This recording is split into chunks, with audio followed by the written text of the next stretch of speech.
Anyway, it's lovely to see you both. Lovely to be with you both. I was listening this morning to your most recent conversation, Daniel, with Matthew Allison.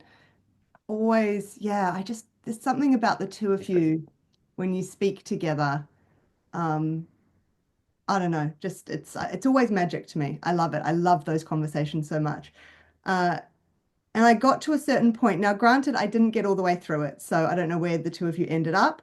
I never do. But so you were talking about, I thought this might be interesting for today. You were talking about apprehension. And that really stuck out to me, this idea of apprehension versus calculation. Um, and this, I often talk about, and I'm sure Seth will agree, the experiential element of the work that we do. And I think they're driving at the same sort of thing. So there was a quote. I wrote down something that you said, Daniel, that I thought just tied this all up and made me really alive to talk to you today. So you said there is a kind of mental activity for the human being. There is a kind of mental activity the human being is capable of that gains energy. And it's a kind of knowing that is like the artistic experience that is not energy draining. It is more on the side of negentropy than entropy.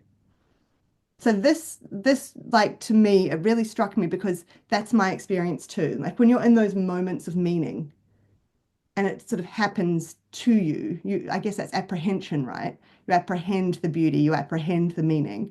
They're energy giving. And there's something about this that is really key to, obviously for me, my mind's always thinking about the therapeutic process.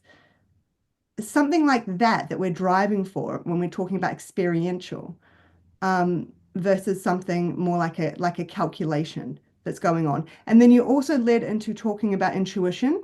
And so like how obviously this speaks to a role for intuition, but how intuition can go wrong, right? That there are sort of these good and bad forms, maybe more trustworthy forms of intuition versus something else that we could maybe label as intuition.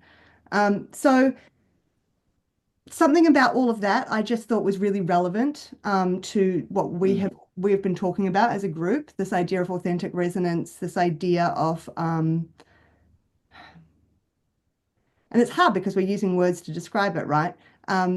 But something about that seemed really important for today's discussion. And I just wondered, Daniel, to put you on the spot a little, um, if you could maybe just briefly flesh that idea out a little more. Could you just give it a hmm little bit more hmm color, and maybe as a starting point and see where we go? Absolutely. And Matthew Allison is outstanding. And I love speaking with that man. And so he is marvelous. And thank you for listening to that. I think so. There's a few things. We have come to believe that the height of human thinking is basically calculation or arriving at something logically. Syllogism, if A is B and B is C, then A equals C, right? There's a certain calculation that comes. But even as I even make that example, you can feel the energy drain going into it, like the logic that has to connect in different things. But think about when you walk into a room, and we've talked before about fields. We've talked before about kind of the authentic resonance and different things. When you walk into a room and you feel the vibe, woo, you don't have to calculate it. Has anyone ever calculated a vibe? Have you ever calculated a vibe? No, you just kind of experience the vibe. And also, I know Seth in the wonderful talk y'all had at Voicecraft was mentioning with the method he works with on the idea of fight. And I can never say his name that starts with an F, but I know who it is. On the idea, yeah, it's a wonderful method. On this idea that I'm the last teacher you'll ever have because after this, you'll learn how to learn. This is very mysterious, but actually is central because there's this idea that once you learn to let the whole body think, once you learn how to kind of follow and listen, there's a way in which you actually apprehend a direction that if you go in, you will gain knowledge that you actually, it's more of a following versus a leading. Because in calculation, often you're leading the direction of the thought, right? But if you actually let your whole body think, to use that wonderful phrase that Seth emphasizes that I love, you're actually more learning to attune yourself to something that is already in motion and already unfolding in you and around you. And you need to apprehend it and apprehend your alignment with it. But what's very interesting is this is not arrived at in terms of calculation. It's arrived at as more of a kind of full body. We spoke about the antenna, this sort of antenna and a tuning that you're operating according to. When you look at a painting, you don't send. Well, let me use the other example of apprehension that I love because I think it helps the point. And we probably have mentioned it before, but you know the FedEx sign, right? Which has that negative like arrow in it. Imagine looking at that FedEx sign for a long time, and then one day you go, wait a minute, there's a negative space arrow in that sign. Whoa, you see something that was always there that suddenly appears to you, and now you can't unsee it, right? Or these optical illusions that are multiple pictures of one, and you then apprehend it, right? Notice what's very interesting about those is you don't calculate yourself into the new way of seeing the thing. Often it's a surprise. Often it's because you conditioned yourself, you moved around to see the picture in the new way, and suddenly you apprehend it. Suddenly it's there, right? Likewise, anyone who has emotional intelligence, they don't arrive at an apprehension of how a person is feeling by calculating. They're more paying attention. They're feeling the field and different things like that. What's very interesting is that apprehension, we can also tie the great Thomas Jockin, who's a tremendous classical scholar, has been speaking recently on nous in Aristotle. And nous is pretty much the key principle of life. Like whatever nous is basically life. And nous is the identification of life, and it is what something that is alive can do that only something that is alive can do. But what is nous in Aristotle, and I would also think you see traces of it in Platonism, Plato and other thinkers, is basically this apprehensive act. Like, because when you see something and identify it as alive, do you calculate that thing is alive? No, you just apprehend it all at once, and you basically know it's alive, right? It's until some philosopher comes along and asks you, well, how do you really know it's alive? And then you question it. But in that original apprehension, there's a, yes, that is alive. And something that's alive also has this mysterious capacity to apprehend that this is alive, right? And you apprehend that this is beautiful, and you very instantly apprehend, especially with training, that this is just, or this is good, or this is, equality or not, or injustice, or so on and so forth. Now, critically, people like Aristotle emphasizes that this capacity for nous, though, has to be trained. You cannot assume that apprehension and intuition is automatically right every single time, right? So there are training. Well, how did they train the nous back then? This is pretty wild in Plato. He's like, music and choir is really important. Like learning to sing choir because you learn harmony. If you never learn how to listen and hear harmony, you don't train nous. Gymnastics, the gym is important for nous.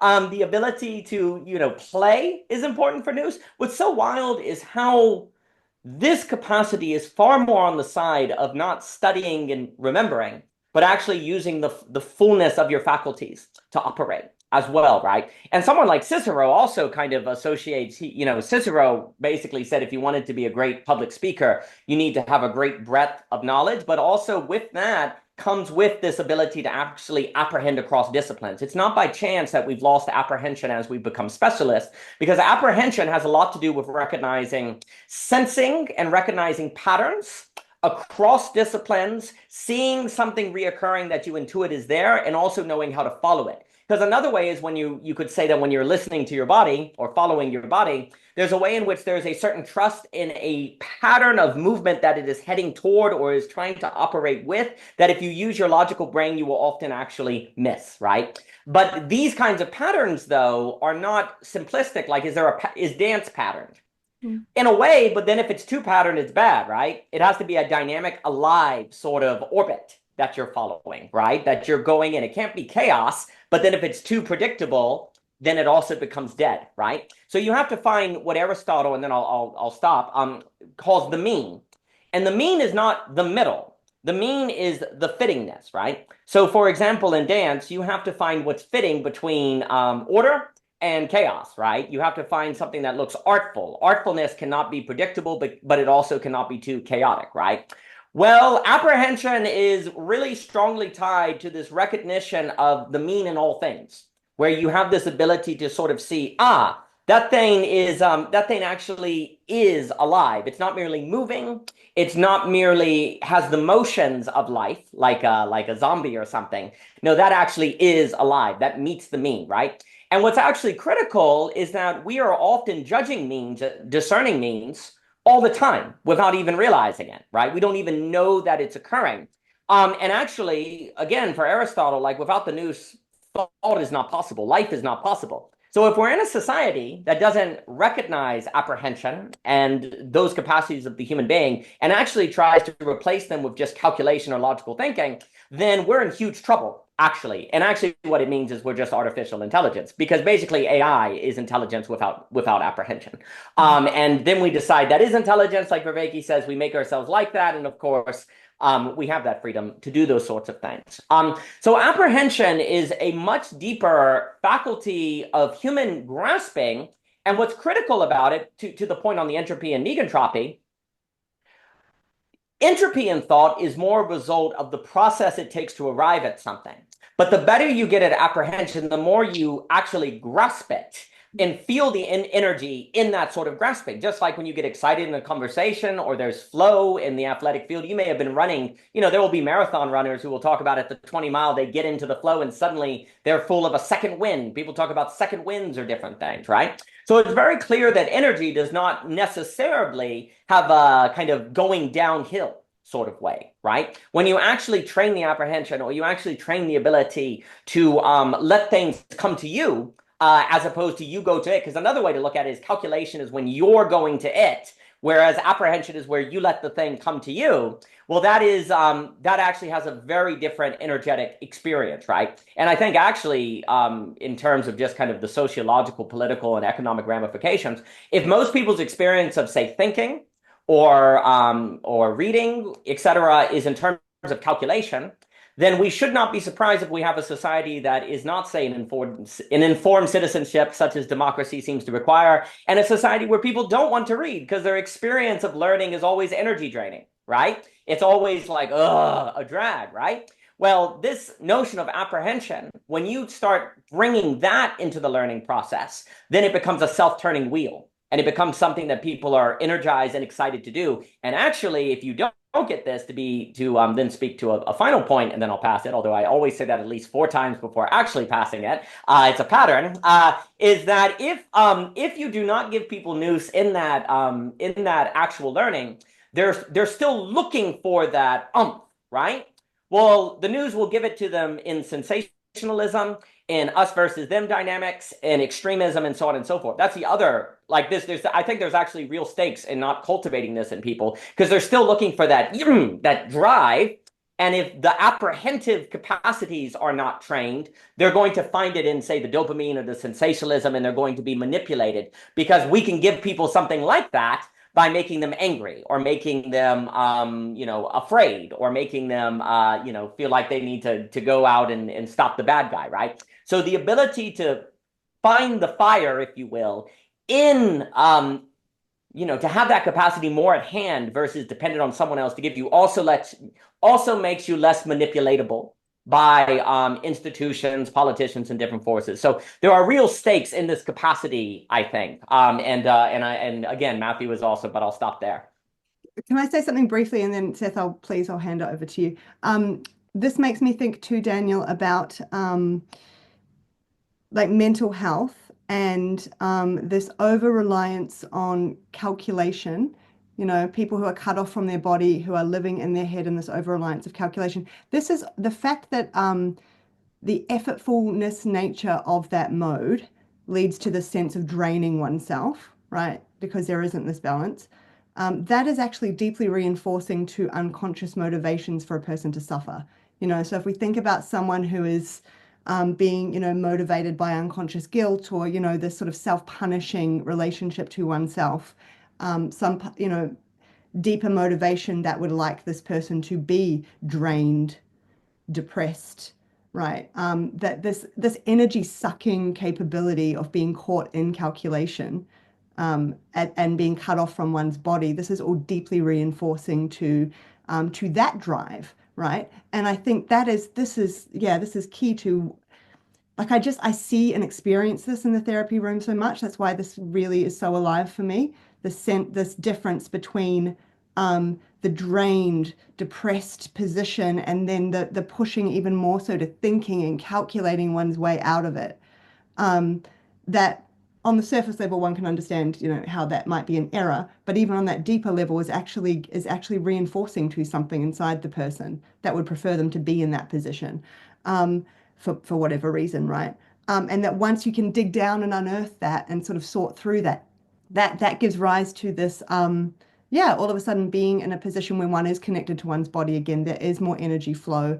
You're not caught in a perpetual loop of energy draining, very effortful cognitive. I mean, I think we've all been stuck in those sorts of loops before. I'm sure we can all relate. When you got grinding over and over in your mind, some decision to be made, and you're just stuck in these, and it's so draining. It's so draining. Anyway, Seth, I'm curious what you're hearing.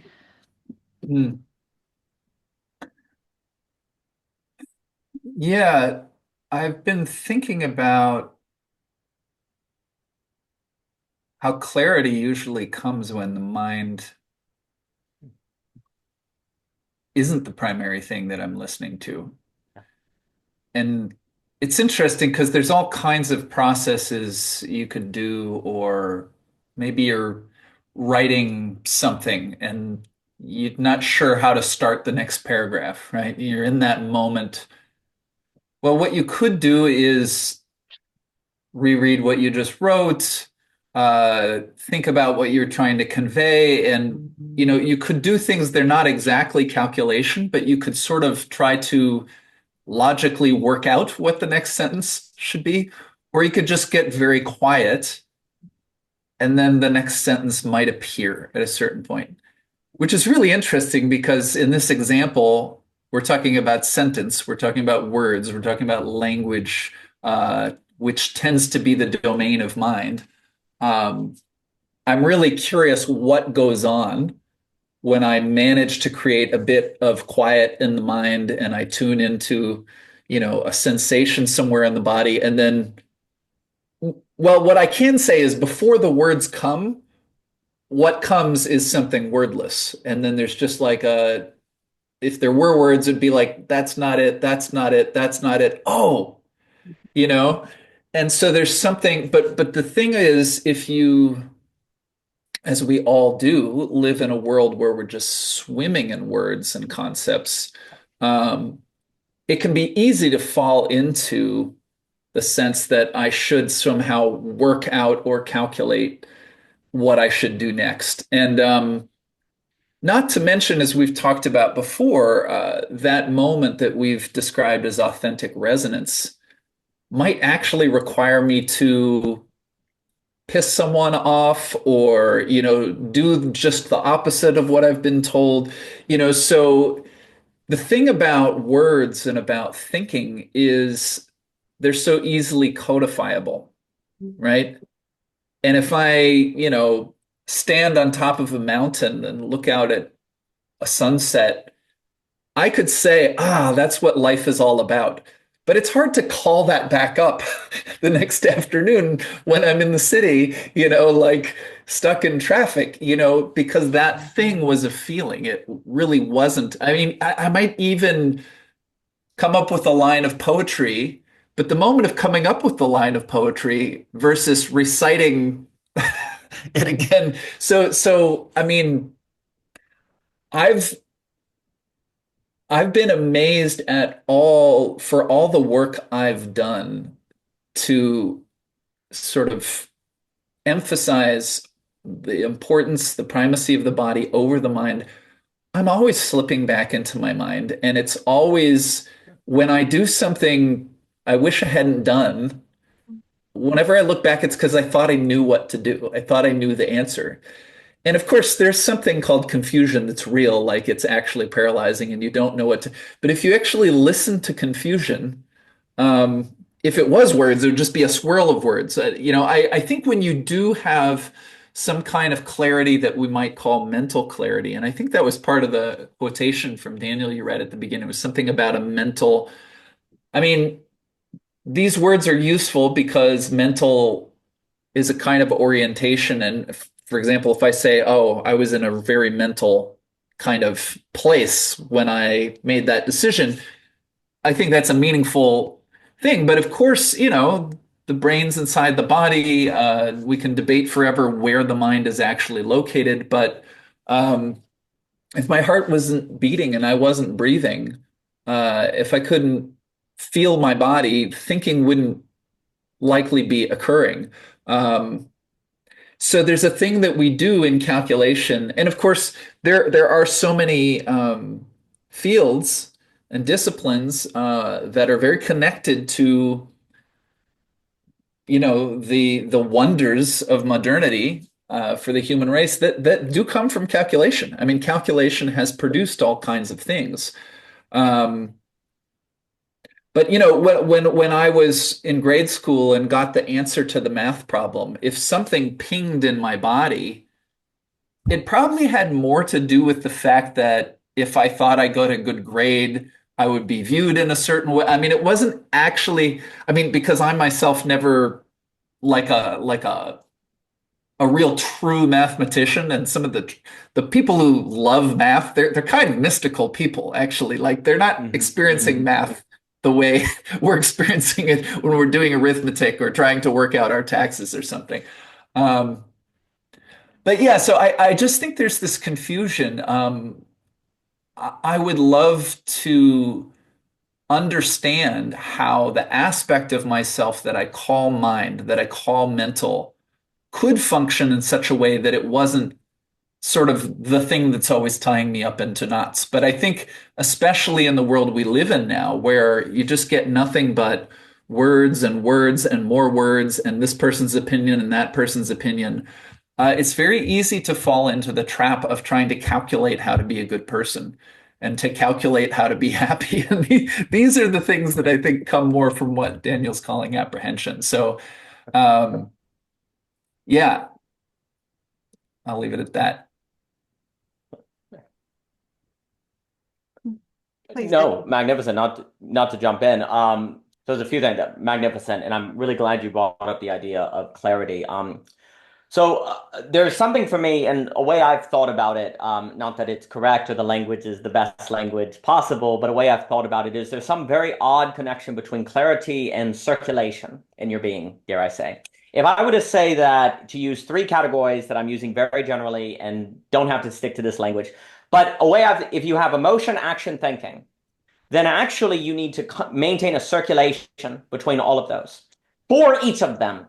Because there's an issue where if you kind of game theory and different things, where everything that is not in a relation ends up in a rational impasse, which is where it gets trapped at a certain impasse. So you were talking about, like, a problem with calculation is calculation that only has calculation to feed on eventually creates an impasse, and it becomes self-effacing. It gets enclosed in itself. Let's say that it's enclosure. Likewise, emotion, if it is left just to emotion, and it's emotion relating to emotion, it gets an enclosure and it gets in trouble. But likewise, if you have even the body without any like emotion or mind that is just relating to itself, it also can become an enclosure where people are trapped in their body and they're not able to, say, escape those situations. So you have to have a certain circulation where emotion, when you're stuck in emotion, bringing in the body or bringing in calculation can be very good. When you're in calculation, you need to bring in emotion or bring in body. When you're in the body and maybe just kind of putting your head down, going to work, not asking any questions, sort of moralizing, just going to work, right? You might need to think about it because maybe your boss is taking advantage of you and you're suppressing your emotions, and that's why your marriage is in trouble, right? So there's this idea where there's something where you have to always maintain a certain circulation between all of these things. If not, you're going to get entrapped in one of those areas. And what's very interesting is if you maintain that circulation, just like you were saying, Seth, suddenly, I have the idea. I get it. You actually feel yourself getting better mysteriously, or you suddenly come up with the idea, as opposed to when you say, I'm going to do 20,000 words every day and you sit. I don't advise that. I think it is actually extremely important to actually say, no, you don't set like, I'm going to write 20,000 words. You write until you feel like it's time to circulate, to ventilate, and then you get up and do something like action or blue collar or actually move the body or use emotion, right? I think very often the way we talk about dealing with problems is using the logic that the problem is in to use that logic to solve the problem, when actually that leads to enclosures versus circulations. And then what's very interesting is if you have a healthy, dare I say, a fitting amount of circulation between these three areas, emotion, action, thinking, which again, I'm just using very generally, then the probability of apprehension is higher. Your ability to have things come forth to you in a powerful way is much more there. Because, and what your job is actually to condition your body to be a circulation, almost like blood. I associate energy with blood flow, because what I'm talking about is energy needs to circulate just like blood needs to circulate, right? Like if blood gets stuck, if like your health and your blood flow are pretty strongly tied together in the ability of blood to get to different parts of the body, right? Well, so I think it kind of is with energy. And energy often will get stuck in, say, emotion, or get stuck in action, or get stuck in thinking. And what's happening is because you're not acting in a way to maintain there's a circulation between those things, the energy becomes entropic instead of negentropic. But when you have circulation, you actually have a negentropic experience. And also the probability, you know how I was talking about that FedEx sign, right? And you see the -0 or any sort of optical illusion that you see and you apprehend.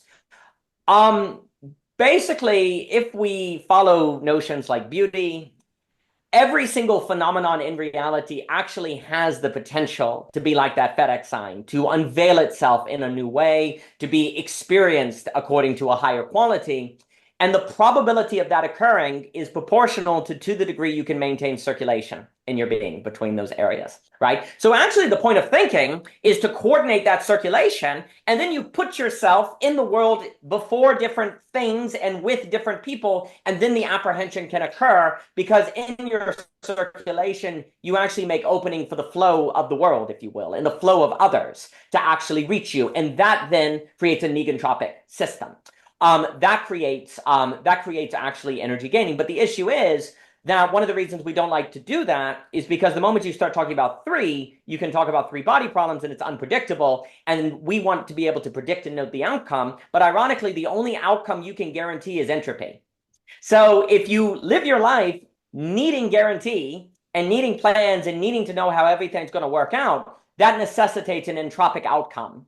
Because the only way to get something negentropic is surprise and apprehension and something occurring that you don't see coming, right? Because that's precisely why it gives you energy. And also that energy comes with a feeling of hope, because if something unexpected can occur that makes you feel this way, well, then reality is such where this possibility is always latent. And so there's always hope. There's always the possibility of this thing coming forth in this kind of experience. So to close, for me, there is something about maintaining a certain circulation. Like the health of one's emotions, the health of one's body, the health of one's rationality and mind is strongly tied to the degree one maintains a circulation of energy between all of those areas, which requires a profound attention of yourself. Like, you know, I was saying this last night at the net, like when Socrates says, know thyself, I think if we take that to mean pay attention to yourself, it's a much more useful concept, right? Because pay attention to what are you feeling right now? Are you feeling like you're fighting the paper in the essay right now? Do you feel like you're fighting it? Well, then get up and then leave it. You need to move. The circulation is getting blocked on this essay you're writing. So get up. You need to sense that and actually stop yourself from moralizing. No, I should finish this essay before I move to the next day. Well, you're just moralizing the impasse. You're just moralizing the loss of circulation. But if know thyself is pay attention to thyself, and obviously attention with McGilchrist and Vey and Illich is a big idea. Like attention is, for me, to speak of attention is strongly tied to attention of circulation. Like that is what it kind of means to know yourself, to pay attention to the circulation. That are you getting blocked? Are you getting stuck in a kind of loop that's killing your mental health and calculation? Because what ends up happening, exactly what you said, that leads to a lot of mental health problems because you're stuck in a kind of loop of calculation and you're not actually circulating. The problem is just because you're doing something does not mean you're circulating. Just because there's a voice in your head that won't turn off, that's not circulation. It's the appearance of movement, but you're actually not going anywhere. And one of the keys to attention is being able to tell the difference between, say, moving in place and circulation.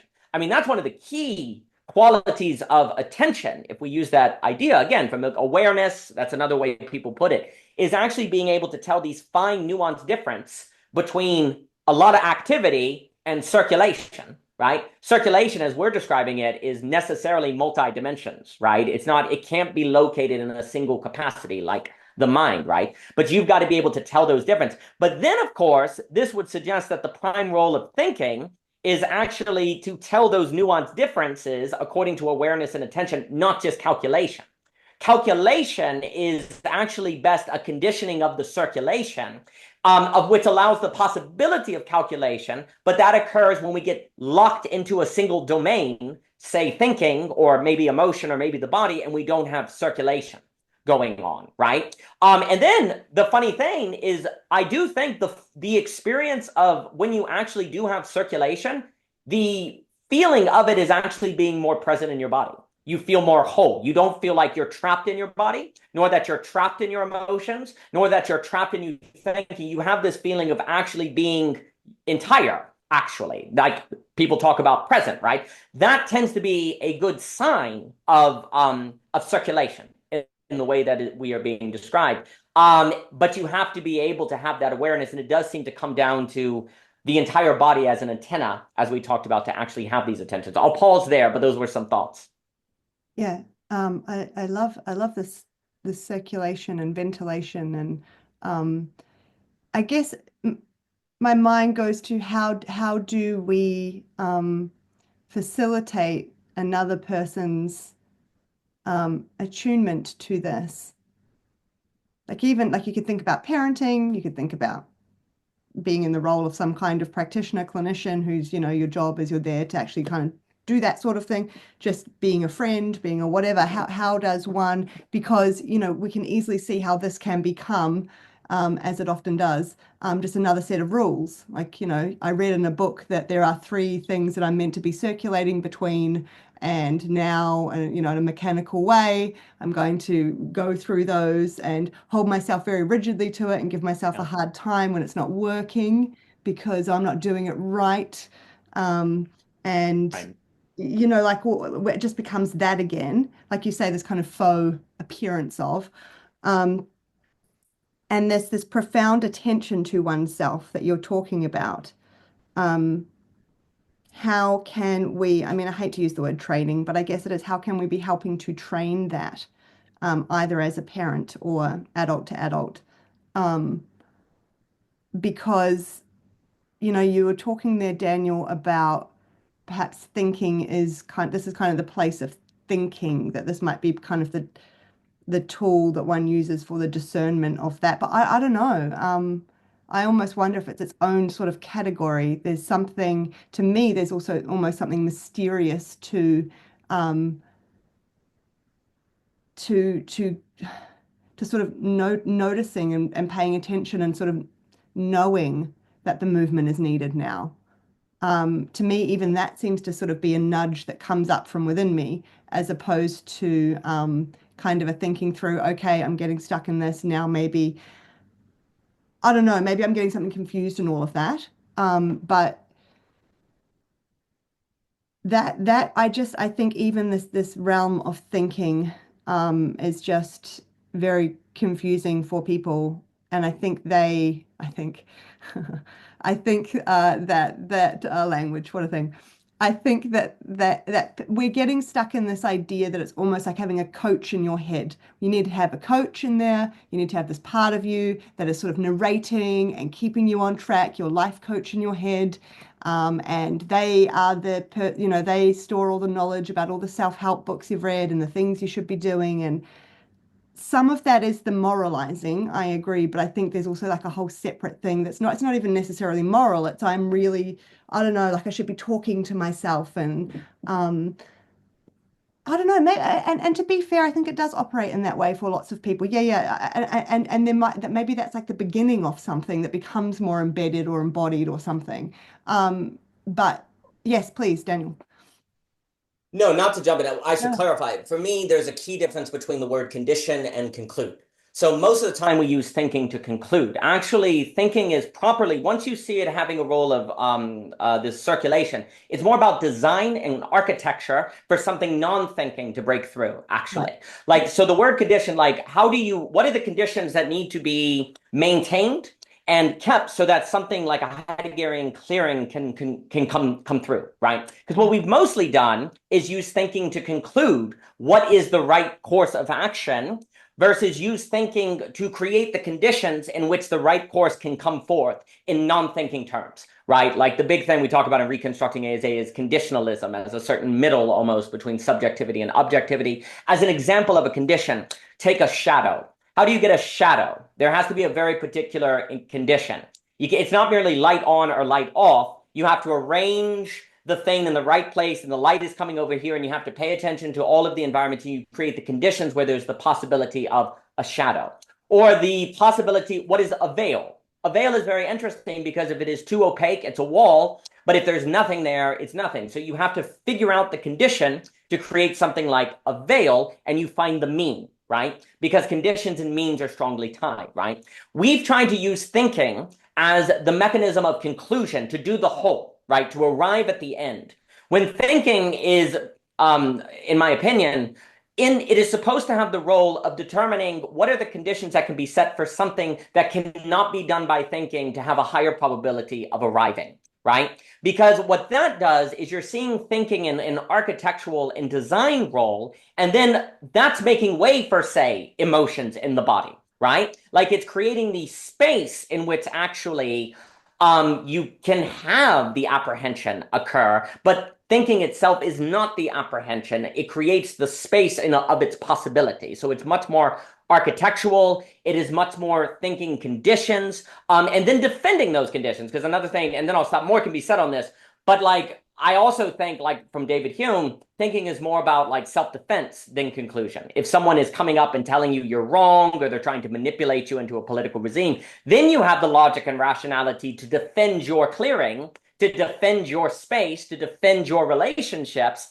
as opposed to using thinking to arrive at the ultimate worldview that everyone must conform to, and then it becomes totalitarian, it becomes controlling of different people. So there's something about the creating of a space, something architectural, and then a defense of that clearing. But for me, there is a key distinction between condition and conclude. And unfortunately, most of thinking is conclusion, when really we're not.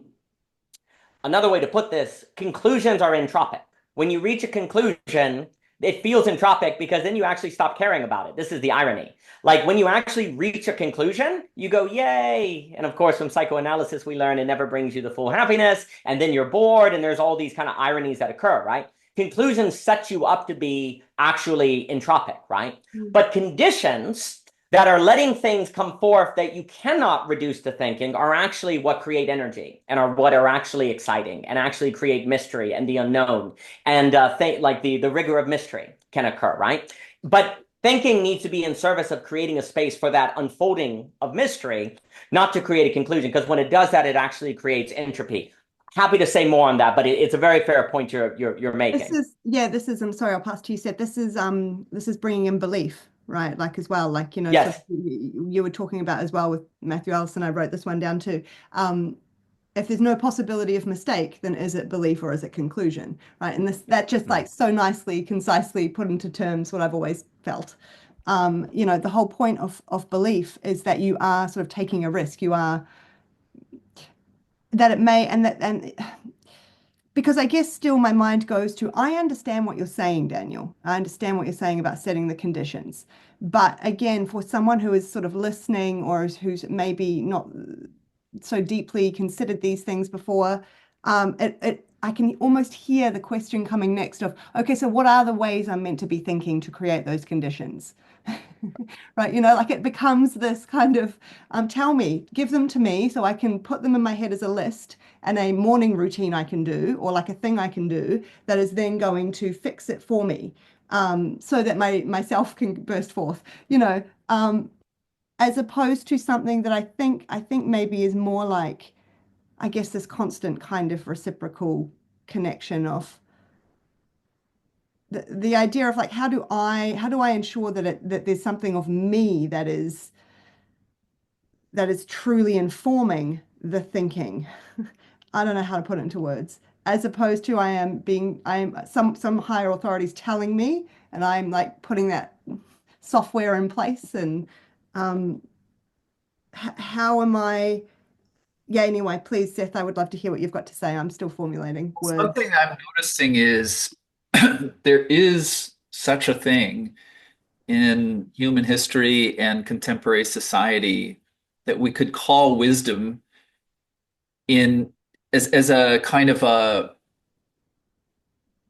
I don't know, it's a commodity isn't the word I want, but it's a thing in the sense that someone does something which we call thinking, but maybe we could say they go and they live their life and they have experience. But some people do write books that transform other people's lives, right?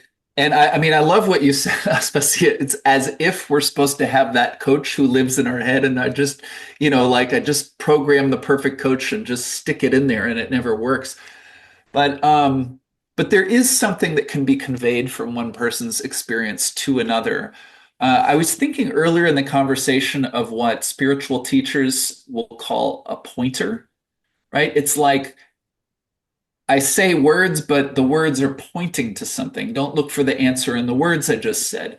And it strikes me that that is more difficult to do when we're not together, feeling the energy, feeling the circulation of energy, as Daniel was talking about it. I mean, if I'm trying to decide where to have dinner with my friend, I could calculate that my friend likes Italian food. But, if I just say to my friend, do you want Italian? Like they just kind of do or they don't, but they don't remember that they like Italian food and then say, well, that's logical. Let's do the, I mean, it's a silly example, but there is, so what's going on when someone, writes their autobiography and says, when I was 20, I had this experience and suddenly everything shifted for me and I realized, and then they give you the pithy statement of what they realized. And then someone else reads the book and it clarifies something. But you can only guess that it could be, because so many of these self-help books are essentially the story of how the author cleared up their own issues, right? And then the problem becomes like, well, this is what everyone needs to do.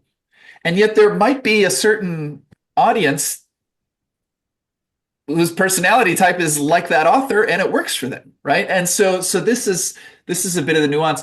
I actually, what occurred to me to put to you as a question, Aspasia, I could maybe wonder about Feldenkrais, but I was thinking about Davanloo and the work that you do, which was his genius, was his idea, his wisdom. I don't think you ever met the man in person, right? But something was passed down from him to you. And what you do with your clients, you're not putting a procedure on them, but you did go through a training. You did have, I've heard you talk about recording your sessions and reviewing them with someone who has more experience than you. And so there's I think maybe what we do when we train ourselves is we just change our overall relationship to the unknown piece, because you don't really know what any one of your clients has going on in their head. But after you've seen 100 of them, then the new person who comes in, it's starting to ping all these other experiences you've had. And just one other piece that I wanted to say, because as I understand it, what you're often doing with a person by all of these means is you're arriving at the place where the person realizes, oh, all of my life, I have believed this thought. And there is a particular thing which could be codified, but it's like maybe referring to what Daniel says, it's just stuck in there. And so the thing that they've made true for all times, and the classic thing would be, well, this was true for me to be safe as a child, but the error isn't that it was true for me to be safe. It was, but it's no longer true now. So, I mean, this is the danger of writing a book, like the words can die on the page and just become. Yeah. But yeah, I wonder how do you understand like Davanloo through the lineage to Aspasia, and you're doing something that comes from his thinking. I just think the word thinking isn't it's another pointer word. It's only part it's really it came from his life, but I wonder how you respond to that. Yeah, yeah, there's so much in that. And also my mind goes as you were talking there about really it's the developmental error. It's the, say there's a particular thought that this person is stuck on. They're just unable to relinquish it. The drive is so deep, I must hold on to it at all costs.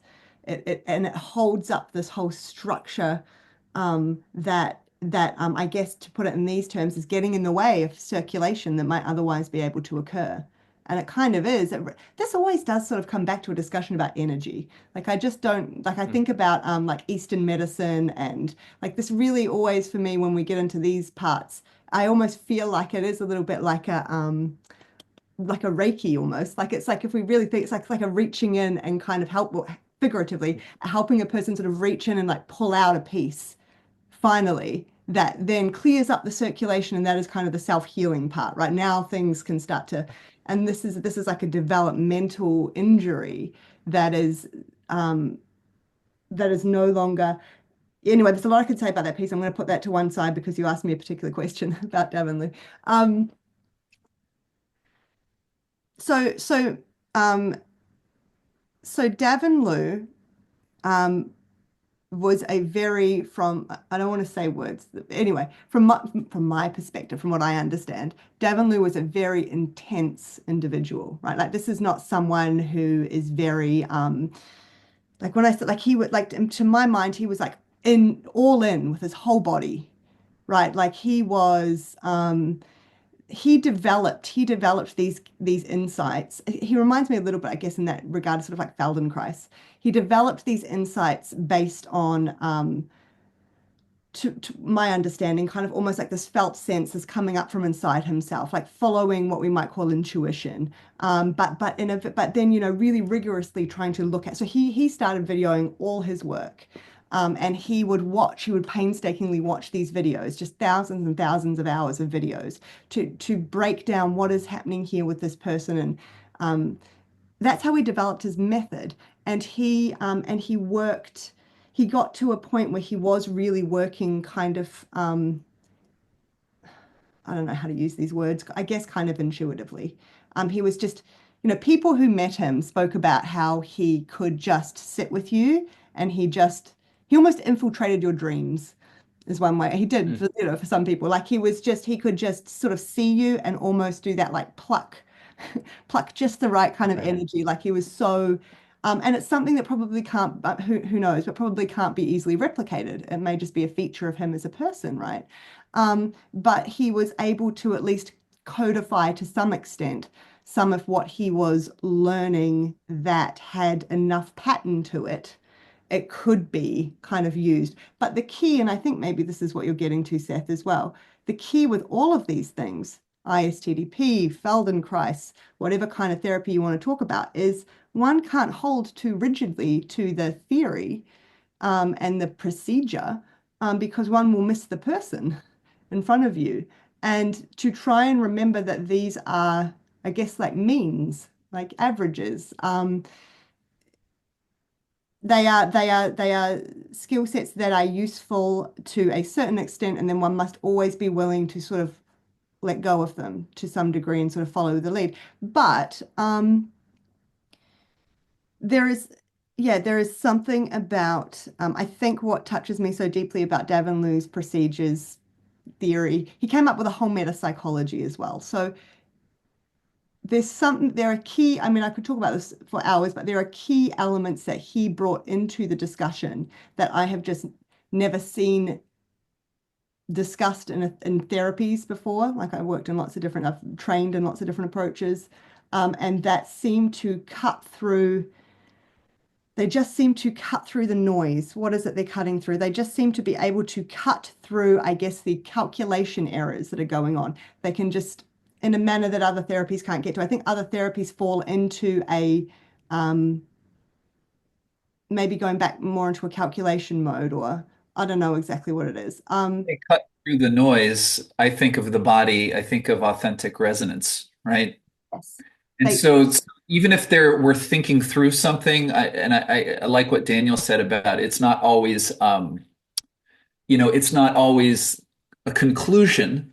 But even if we're thinking in language, it's like I'm trying on this sentence. No, that's not quite it. I'm trying on that sentence. Oh, that makes me have a new thought. Try on that sentence. It's like the thinking process is in that sense open-ended. But you also said another thing that struck me. You said Davanloo was all in. And it strikes me that if we say mind, or maybe if we say body, but if we say anything that is less than all in, then we're talking about a part of ourselves doing something. And there may well be those occasions where we could get away with using only a part of ourselves. But for ongoing, just navigating of complexity, you kind of need to be all in. And I think that the challenge is that we have so many ways of ceasing to be all in. And maybe a person like Davanloo gets it on a deeper level where it just becomes natural for him to wake up in the morning and be all in. I think that's maybe a piece. I mean, again, for the listener, we don't have the codes in this conversation, but I think if anything, to be responsible to if we worry about what someone thinks of what we're saying, it's often more useful to talk about what we want to avoid doing that's likely to tangle us up in knots than to say, here's the formula. Yes. Yes. And there's a manner in which too, I think what I'm describing, you've helped me get clearer there, Seth, is at least the way I think about Davanloo, he seemed to be able to the type of focus he could have on the person. So when the person, the person, the client, the other, whoever is sitting is there in front of him, it's just completely that. Like he is completely sort of immersed in, right, and really feels the other on all these different levels, I guess, all at once. It's not just running through a checklist in one's mind of, okay, can I see the breathing and what's happening with it? Obviously, all that's gone, it's become, but it's a real entering into the other person. That was, that's the way that people talked about him too, like just the sense that he could, I guess, apprehend. And obviously he's a human. When I don't want to overstate what he's doing, but the ability to feel like you imagine being the other person on the other side of that, to feel that someone is really laser focused in on you. I mean, it can be both terrifying and anger inducing, but that you are, they are there. And if you think about that idea, even from an attachment point of view of the mother being the mirror, like how important mirroring is for the caregiver, for a self to develop, to understand, oneself, we have to see it mirrored in the attuned caregiver. What is that attunement? And again, I think even for parenting textbooks and things, sometimes it's all about language, putting everything into language for the baby and the child, and oh, you look sad, and like putting it into words. Obviously that matters, but again, developmental stages, I think sometimes, especially in adulthood, perhaps the language is fine. They've got the language. It's not actually that you're kind of trying to attune to and mirror for the person. It's all the nonverbals and the relationship between things that's going on inside the individual all at once. And I think maybe drawing out like that geometry or something for the person just in your presence, there's something about that. I've just said a lot. I don't know where that came from, but somewhere within me. Yeah, it's a really apt point, Seth, because that I mean ISTDP, it's not unlike, I guess, all sorts of schools of therapy and approaches, in that it's got its own factions, if we talk about it like that. It's got its own stuff going on in terms of people that hold really rigidly to it in a certain way, and this bit's particularly important, and hold on, Davanloo never really talked about that. How come that's developed and everyone's doing that? And there's all that goes on too. And for me, I just try to I guess I just try to tune into I sort of try things out, I guess, but so much of what led me to ISTDP is my own gut instincts, it resonated with things I was already, you know, wrestling with internally already, and it just sort of met me where I was at, and so I try to follow that as well, as opposed to which side am I going to fall on? Which group of people am I going to align myself with in the way that I practice ISTDP? And in that way, it really is just sort of becoming my own ISTDP, but with my infusion. Like and I don't really know how to put that into good words yet, but that is more important to me, because then I feel that my body is part of the process as well, as it should be. Like this is all part of the process, as opposed to um, I guess getting stuck in those loops of thinking, or calculating, I should say. I do think some of these terms are particularly helpful, though, that we've been talking about today, like calculating. And um, the other day I was trying to describe something to, oh, this is maybe an aside, please pull me back in if it is, but I was trying to describe something to someone, and we were talking about something, and talking about, like, it's cognitive versus emotional or psychological. And then I just sort of thought, I don't even know what psychological means anymore, particularly. Um, the, like as a category, it kind of just fell away. I was like, well, we were talking about cognitive and emotional, and then psychological. Well, what's psychological versus emotional? I don't know. And the body, and like just these categories, they just get confusing. And even when we were talking before about mental versus cognitive, and like, are they different things? Like what's mental, what's cognitive? I don't even know what terms mean anymore. But I will rein us back in. Pretend I didn't say that last bit, and please proceed. No, but well, not to jump in, but I think the very slipperiness of language or the incompleteness of a term speaks to that. Language is actually not what we think it is. It is more about design and coordination and conditioning, not calculating or conclusion. I mean, a radical reading of Derrida is not that Derrida actually in his deconstruction is saying that language doesn't exist.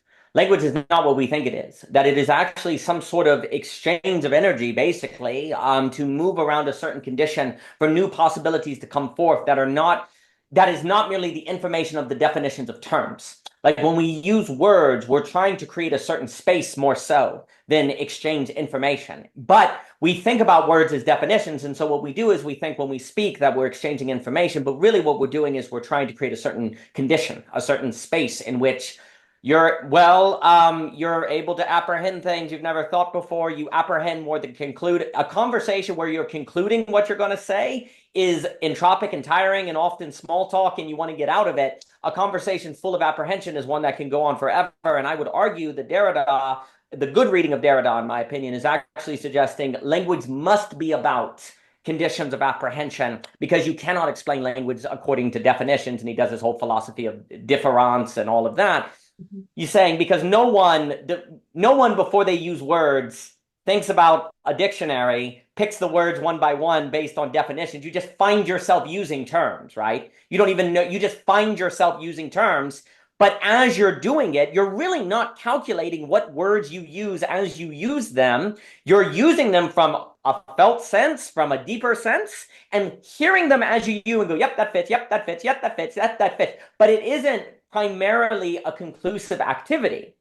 And actually, though, the problem is the moment you ask, what is language? Then you start calculating about language, which makes you forget that you didn't use calculation to do language, and you get an entire misidentification of what occurs in the speaking act. And one could argue that happens in all of these domains that we're talking about. The moment I ask you what the thing is after you did it, you have to use a different mode retrospectively from the one by which you did the thing, which leads to confusion and misunderstanding. And that's where memory, in the deeper way that Plato means it, is not merely the recall of information, but the ability to re-reside in the experience, right?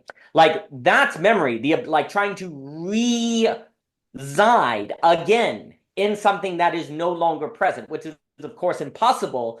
But that's what you really need to do, or else all you're going to do is retrieve information. And that's going to lead to a misunderstanding of what occurred.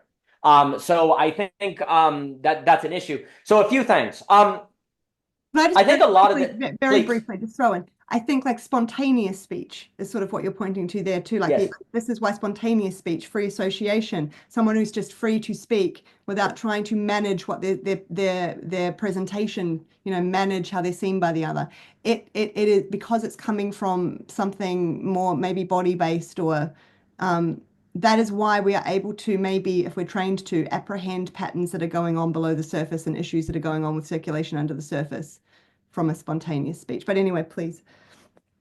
No, absolutely. And then kind of, I think Derrida would say is that we have convinced ourselves that speech is rightly calculated to hide from speech that is spontaneous in which truth comes out. Yes. So then, and he would also, I think, suggest we do a whole lot more spontaneous speech than we realize, but then we act like it was intentional to conceal ourselves from it. Now, of course, that is a gauge that varies and so on and so forth. But we actually have a desire to believe that speech is more constructed than it actually is, because that hides us from the truth of speech, which is that we predominantly operate from an interiority we cannot calculate. But then, of course, that can be scary, because then what else may come out of me? What is this thing alive in me that I can't fully bring into intelligibility, and yet it is the source by which the majority of my self and understanding is occurring?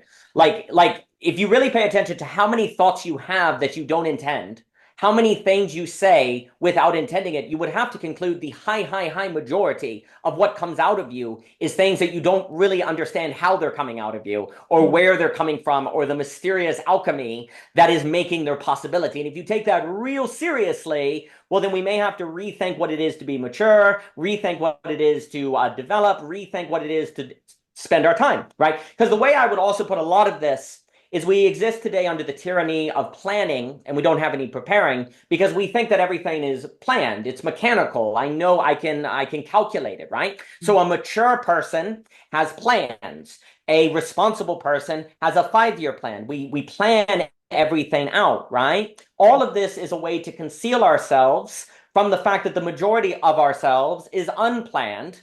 And that, if that is true, then we would spend a whole lot more effort on thinking about how to be prepared for the unplanned. Because you can't plan the unplanned, but you can prepare for the unexpected, right? You can't plan a surprise, but you can prepare for a surprise. And we exist under a tyranny of planning, and so we're not able to think in terms of preparation. And that distinction that I like to base on Ivan Illich, I think also gets on this problem of how do we avoid having a formula that if you follow all of this, you will take care of those things. There is no formula, but there are things you can do to be prepared for opportunities of apprehension, prepared for the unexpected, and so on and so forth. So, for example, you can't take Seth's class and have a 5-year plan, but you actually are prepared to reside in your body and all of the things that affords to you, right? Like, I can't do various therapies and plan for where that's going to put my emotional life in 10 years, but it actually prepares me for things that I don't know are going to occur, and it conditions me to have a better inner architecture, to actually come to terms with myself so that I have a better circulation and have more experiences of apprehension, better energy, etc., so forth, right? And so what you see is the problem is a lot of the things that make us most human are not things that are matters of plan. They're matters of preparation, which by definition means you can always wonder if they do anything at all, because preparation always entails risk. So, for example, if you're prepared for the collapse of the government and you have a whole lot of food in your garage and you're a prepper or someone like that to an extreme, you run the risk of being a fool, right? And of course, you can never prove that you're going to need those things, but then maybe it turns out it's good, right? Likewise, you can spend a whole lot of time, say, preparing to be healthy in a relationship, and then maybe you never meet someone, right? Or maybe the conditions are such that you never are married or something like that, right? But if you didn't do that preparation for marriage, then if you got marriage, it could have been a terrible thing, or it could have destroyed you, right? Because you weren't prepared for it. A lot of people say plan for marriage, but they don't prepare for marriage, and the society also doesn't let you know the difference between those things. So it often sets us up for trouble, right? A lot of times we plan to avoid hardship. So that's how we deal with negative emotions. We just make plans so nothing bad happens to us, because the whole idea of a plan is to avoid surprise. But then when the bad thing does happen, it turns out we're not ready for it. Well, that's your fault. If your plan was better, things would have gone well. Well, if you would have planned your relationship better, if you would have planned your business better. So then what we do is, by not having the planning preparation distinction, then we moralize planning. And when that fails, like it inevitably does, because it must if we're not artificial intelligence, well, then it's your fault for not having good enough of a plan. And we never then do the work of thinking, what do we need as a society to cultivate, to prepare ourselves, because we're always moralizing the planning that apparently platonically can be perfect to make sure nothing bad ever happens, but inevitably it does. Because if you were never surprised, you'd be dead. You would be a robot. You would be a rock, right? So there's a distinction between planning and preparation here that I think is very useful. I'll also note quickly, when you were talking about it all seems to come to energy, classically, the words spirit and energy were much more tied together. Like when they talked about the spirit or the spiritual things or religion, like, sure, I'm not saying it was just energy, but the word like spirit, like is tied to Raihai, wind. It is the animating principle. Like we really, there is a very real sense in which when religions and theologies are interested in questions of spirit, they're actually talking about something very practical, which is energy, right? And then spiritual practices like fasting, for example, there seems to be pretty good evidence that fasting can be good for energy. It can, it can be good for you if you do it in the right way, right? On these kind of ideas that some of these spiritual practices actually can have beneficial health benefits. Well, then spirit and energy gets tied together. Now that would all have to be expanded on, but I think we don't appreciate how much spiritual matters and energetic matters are tied together. And of course, they're very spirited. Well, we know that, but we forget that connection. So I think that's important. The last thing I'll say, and then pass it. But then there are, I think, things like, so for example, like on things people can do, generally a real good way to be prepared is to face fears. Facing fears can be a very good thing to prepare. Another good example, do something that everyone around you thinks you're crazy to do, okay? That you really want to do. Do something that you're not going to be able to explain why you did it, right? Because that sort of thing is very necessary for actually developing the interior space that is able to apprehend more. So I do think there are things you can do, but they're not predictable. They're not plans, but they are things that prepare you and cultivate you and condition you to actually be able to apprehend more and to have greater circulation in the ways that we're describing, right? Like as an example, if there's nothing in your life that you are doing that you cannot justify in terms of, say, pragmatism, like explain why you're doing, that's a problem. Most people would say that's a virtue. No, it's a virtue to be able to give a pragmatic reason for everything I'm doing. Actually, it's a problem because often these deeper developments require you to do things that you cannot give a pragmatic justification for. That creates a higher dimensionality, which will bring me to the last thing I'll say and then pass it. One of the reasons this is so, another way that I think about all this, that is part of the complexity, is because ultimately what we're talking about, to use language I always like to use, is the movement from algebra to geometry, of which then changes what all the things are in the structure. Okay, and let me explain what I mean by that. So let's take this as a flat plane, okay? And you have, and I'm going to use those terms, you have emotion here, you have thinking here, and you have action. Okay, if you have a flat plane, which that's by essence algebra, okay, because it's just basically a single space, right? The only way to move between these is to literally move between them, okay? So you have to, so they're not connected, but you have to move. You are here and you're moving between them, right? When you do that, there's always a calculation problem. When do I move to emotion? At what point do I then go to action? At what point do I go to thinking, okay? And you're always the relation between action, thinking, and emotion is an and thinking and emotion and an action, okay? The problem is if you do that, you're always going to be entropy. You're always going to be entropy and it's always going to be a movement. What you have to do is add a geometry, like a dome that connects all of them. Because once you do that, at any point on that structure, you're on all three of the points at the same time. And then thinking, emotion, and action, instead of being an and, it's like a slash between them. It's thinking slash emotion slash action. When you can add, then lifts up the 3 points into the structure, you're then operating in that structure, and you are using, like Seth was saying, you are using thinking, but thinking now has a different quality that is inseparable from emotion and body. It's all, what you're doing is you're making them all together. But here's the problem. You have to start, like maturity should be a movement from this. As you get older, you go more like this, okay? You have to start this way, but at maturity is going, you flatten it and then you add geometry, and they all become the structure. They become the points on the structure that are all together at all points of the structure once you do this. And I know this is hard to explain. Like No, here, they're separate. They must be separate when you're young. As you get, maturity is learning how to do this. And then at any point on this structure, you're on all 3 of the points at the same time, because this structure is founded by all 3 of those points. So the problem of calculating those when you move goes away. And I would say the teacher you were describing, Aspasia, is on the structure. That's why he's mostly apprehending. Apprehending is what you do here. Once you're on the structure, you actually are able to apprehend all 3 of those together, because here you have to calculate, here you can apprehend, and at any point on the structure, you can apprehend, just like this, right? And maturity is a movement from calculation to apprehension. And so as you move on to a higher metageometry of being, to use very loaded terms, you actually are occupying all algebraic points at the same time, emotion, thought, and action. And so when you think, you also emote and act. When you act, you also think and emote. And when you emote, you also act and think. Because once you get here, you always do all 3 together, actually.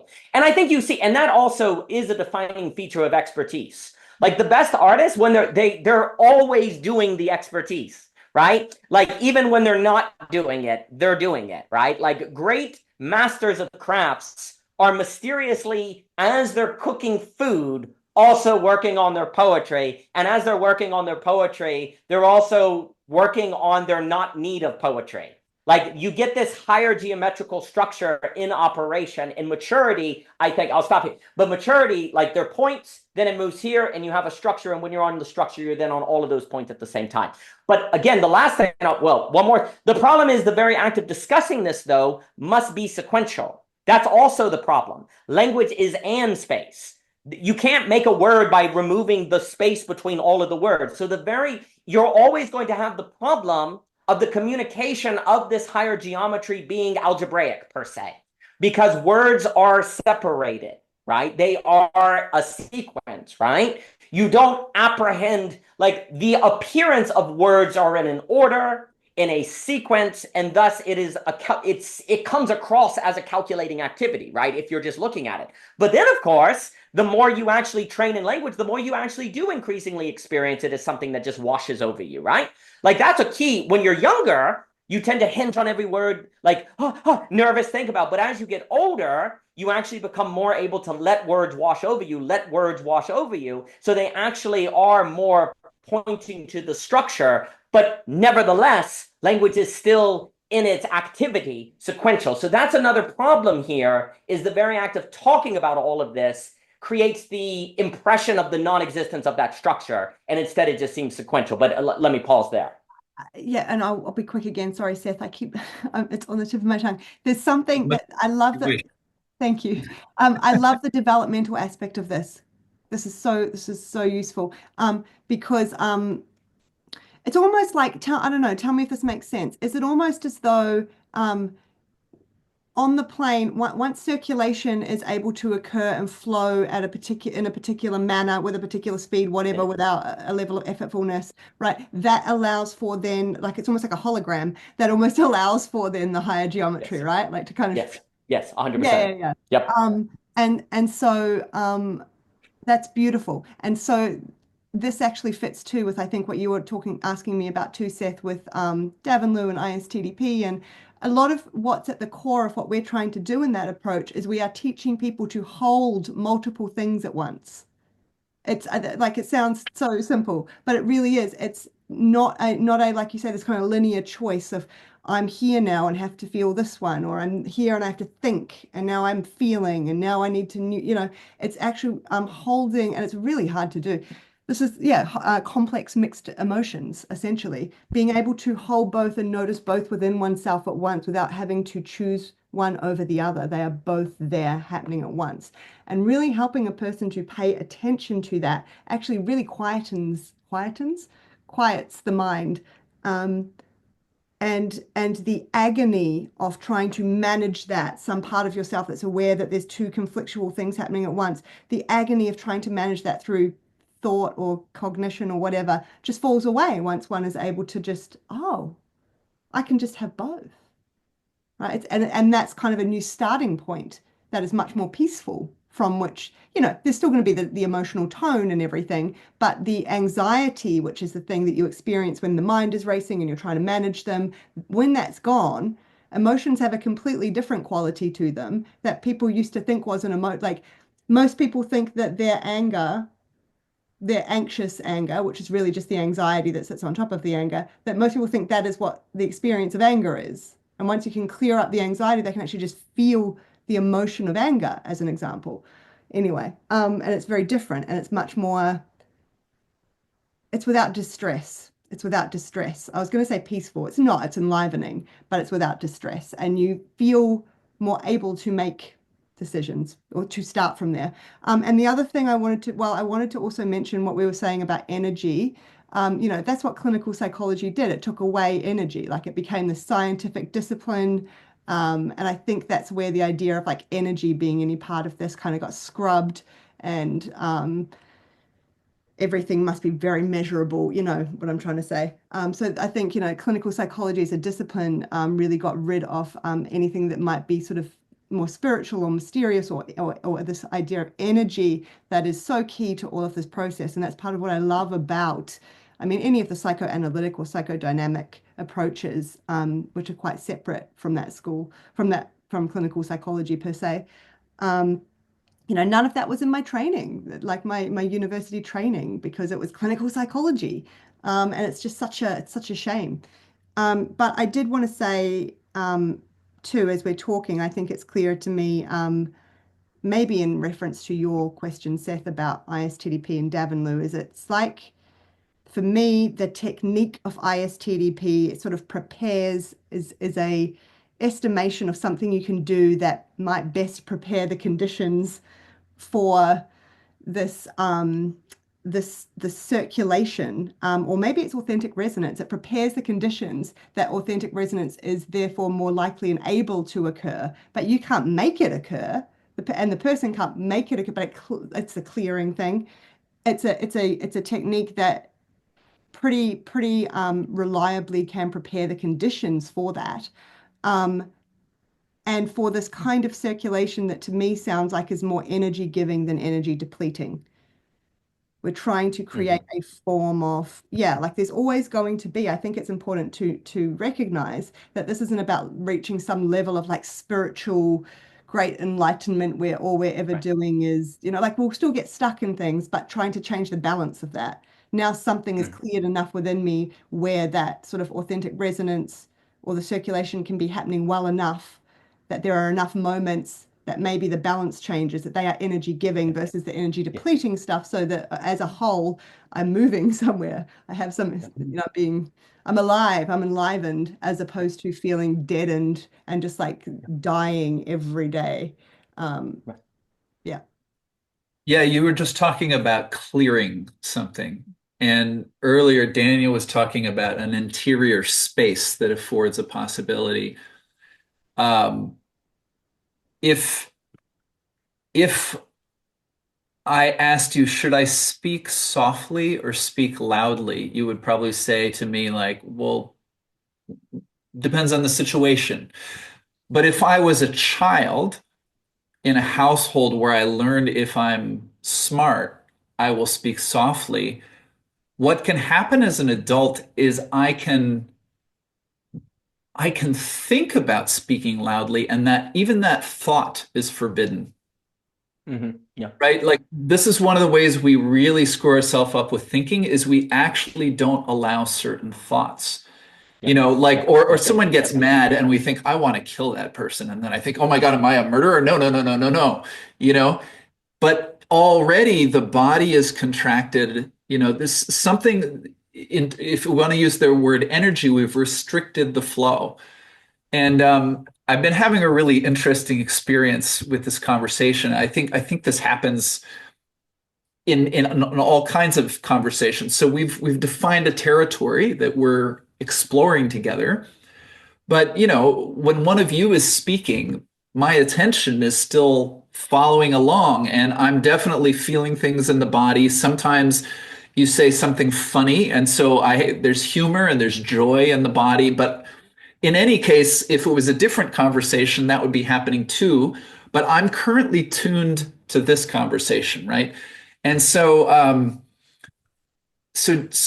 Daniel was talking about Derrida and how Derrida, you know, says what he says about language. Well, I've never read Derrida, so all I can do is take it on faith from Daniel, who's read the book.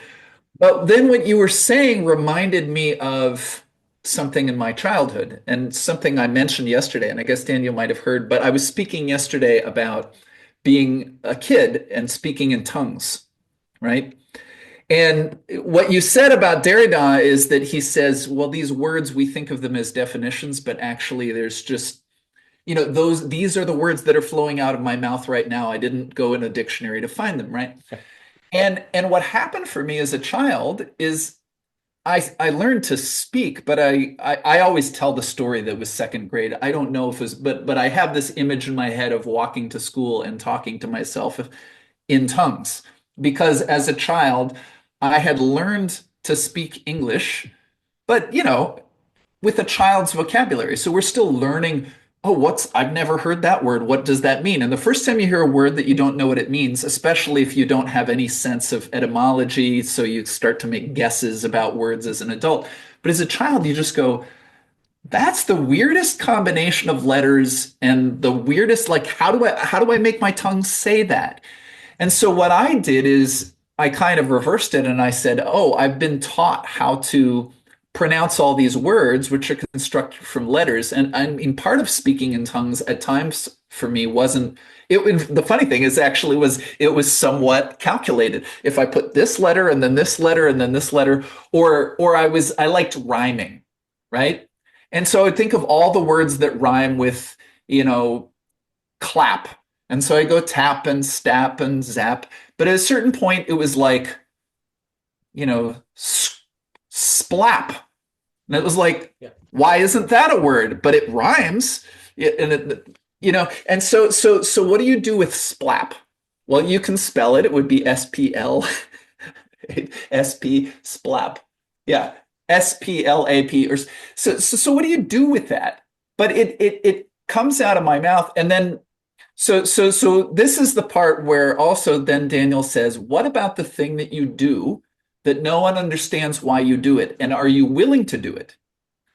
And so again, this is kind of the story of my life, because when I was in college and I was in the avant-garde music community, I had a friend who played saxophone, and he was a mathematician, and he made this whole grid, and it involved the circle of fifths, and it involved, you know, he took the 12 notes of the scale, and he made it go from, instead of 1 to 12, he made it go from -6 to +6. And then he put the Fibonacci series through base 12 as if it was from -6. And then he put it on a chart, and then he put it on the music stand, and he went and played the saxophone, and it could be in any key because what he was doing was all intervals.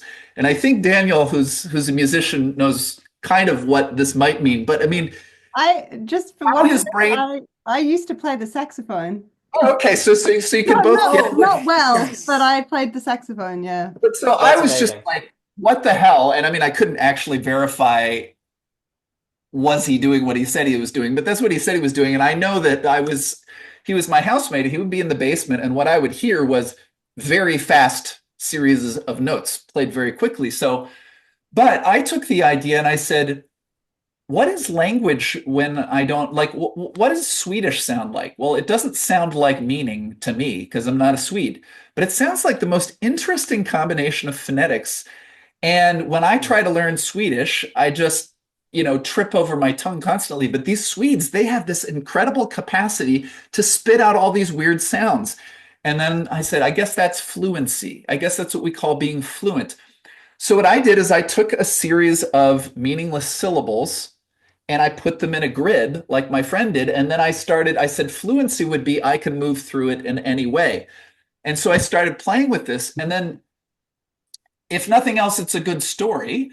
But there was a part of me, and I mean, even to this day, I can't fully explain why did I do that. But I know that I was compelled to do this. I was following to, and to the degree that I have any unique insights in life, I sometimes think maybe it's because that weird experimentation that I did with language, and it just fascinated me, and I kept going.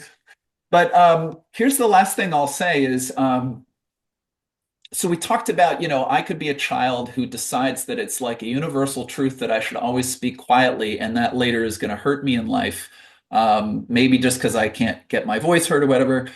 But I think there is, when we talk about free, someone has a really free mind, it's like I can think I'm so mad I want to kill that person, and I'm not frightened of having the thought. And the fact that I don't scold myself while I'm thinking means I just think the next thought, the energy keeps moving, right? Yeah. So then if I wonder about Davanloo or Feldenkrais, or I think of my grandfather, who was a lifelong peace activist, right? But the thing that I could say about him is he really lived his whole life with one idea. Right. So he went to jail for not fighting in World War II when this was the good war, because damn it, he's against war. And his whole life was about being against war. So you could agree or not, or you could argue with him. But it's like every experience he had was through this frame. And even if it wasn't a universal truth, I think it pointed back towards his feeling. It pointed towards that interior space, like Daniel's talking about. So, people have certain affirmations or mantras that actually serve them, that actually make them more capable in life. I mean, potentially there's some rigidity that maybe they never run into, but I think it's possible. Like, I'm trying to find in myself, what is the argument for how thinking is this healthy, beautiful, wonderful thing that doesn't just tie my body up in knots and make me feel like I have to inhibit my emotions. And I think that it could be that I could codify something like maybe the thought that Davanloo has is just something like, there's something going on with the breathing. And so he just keeps watching the breathing.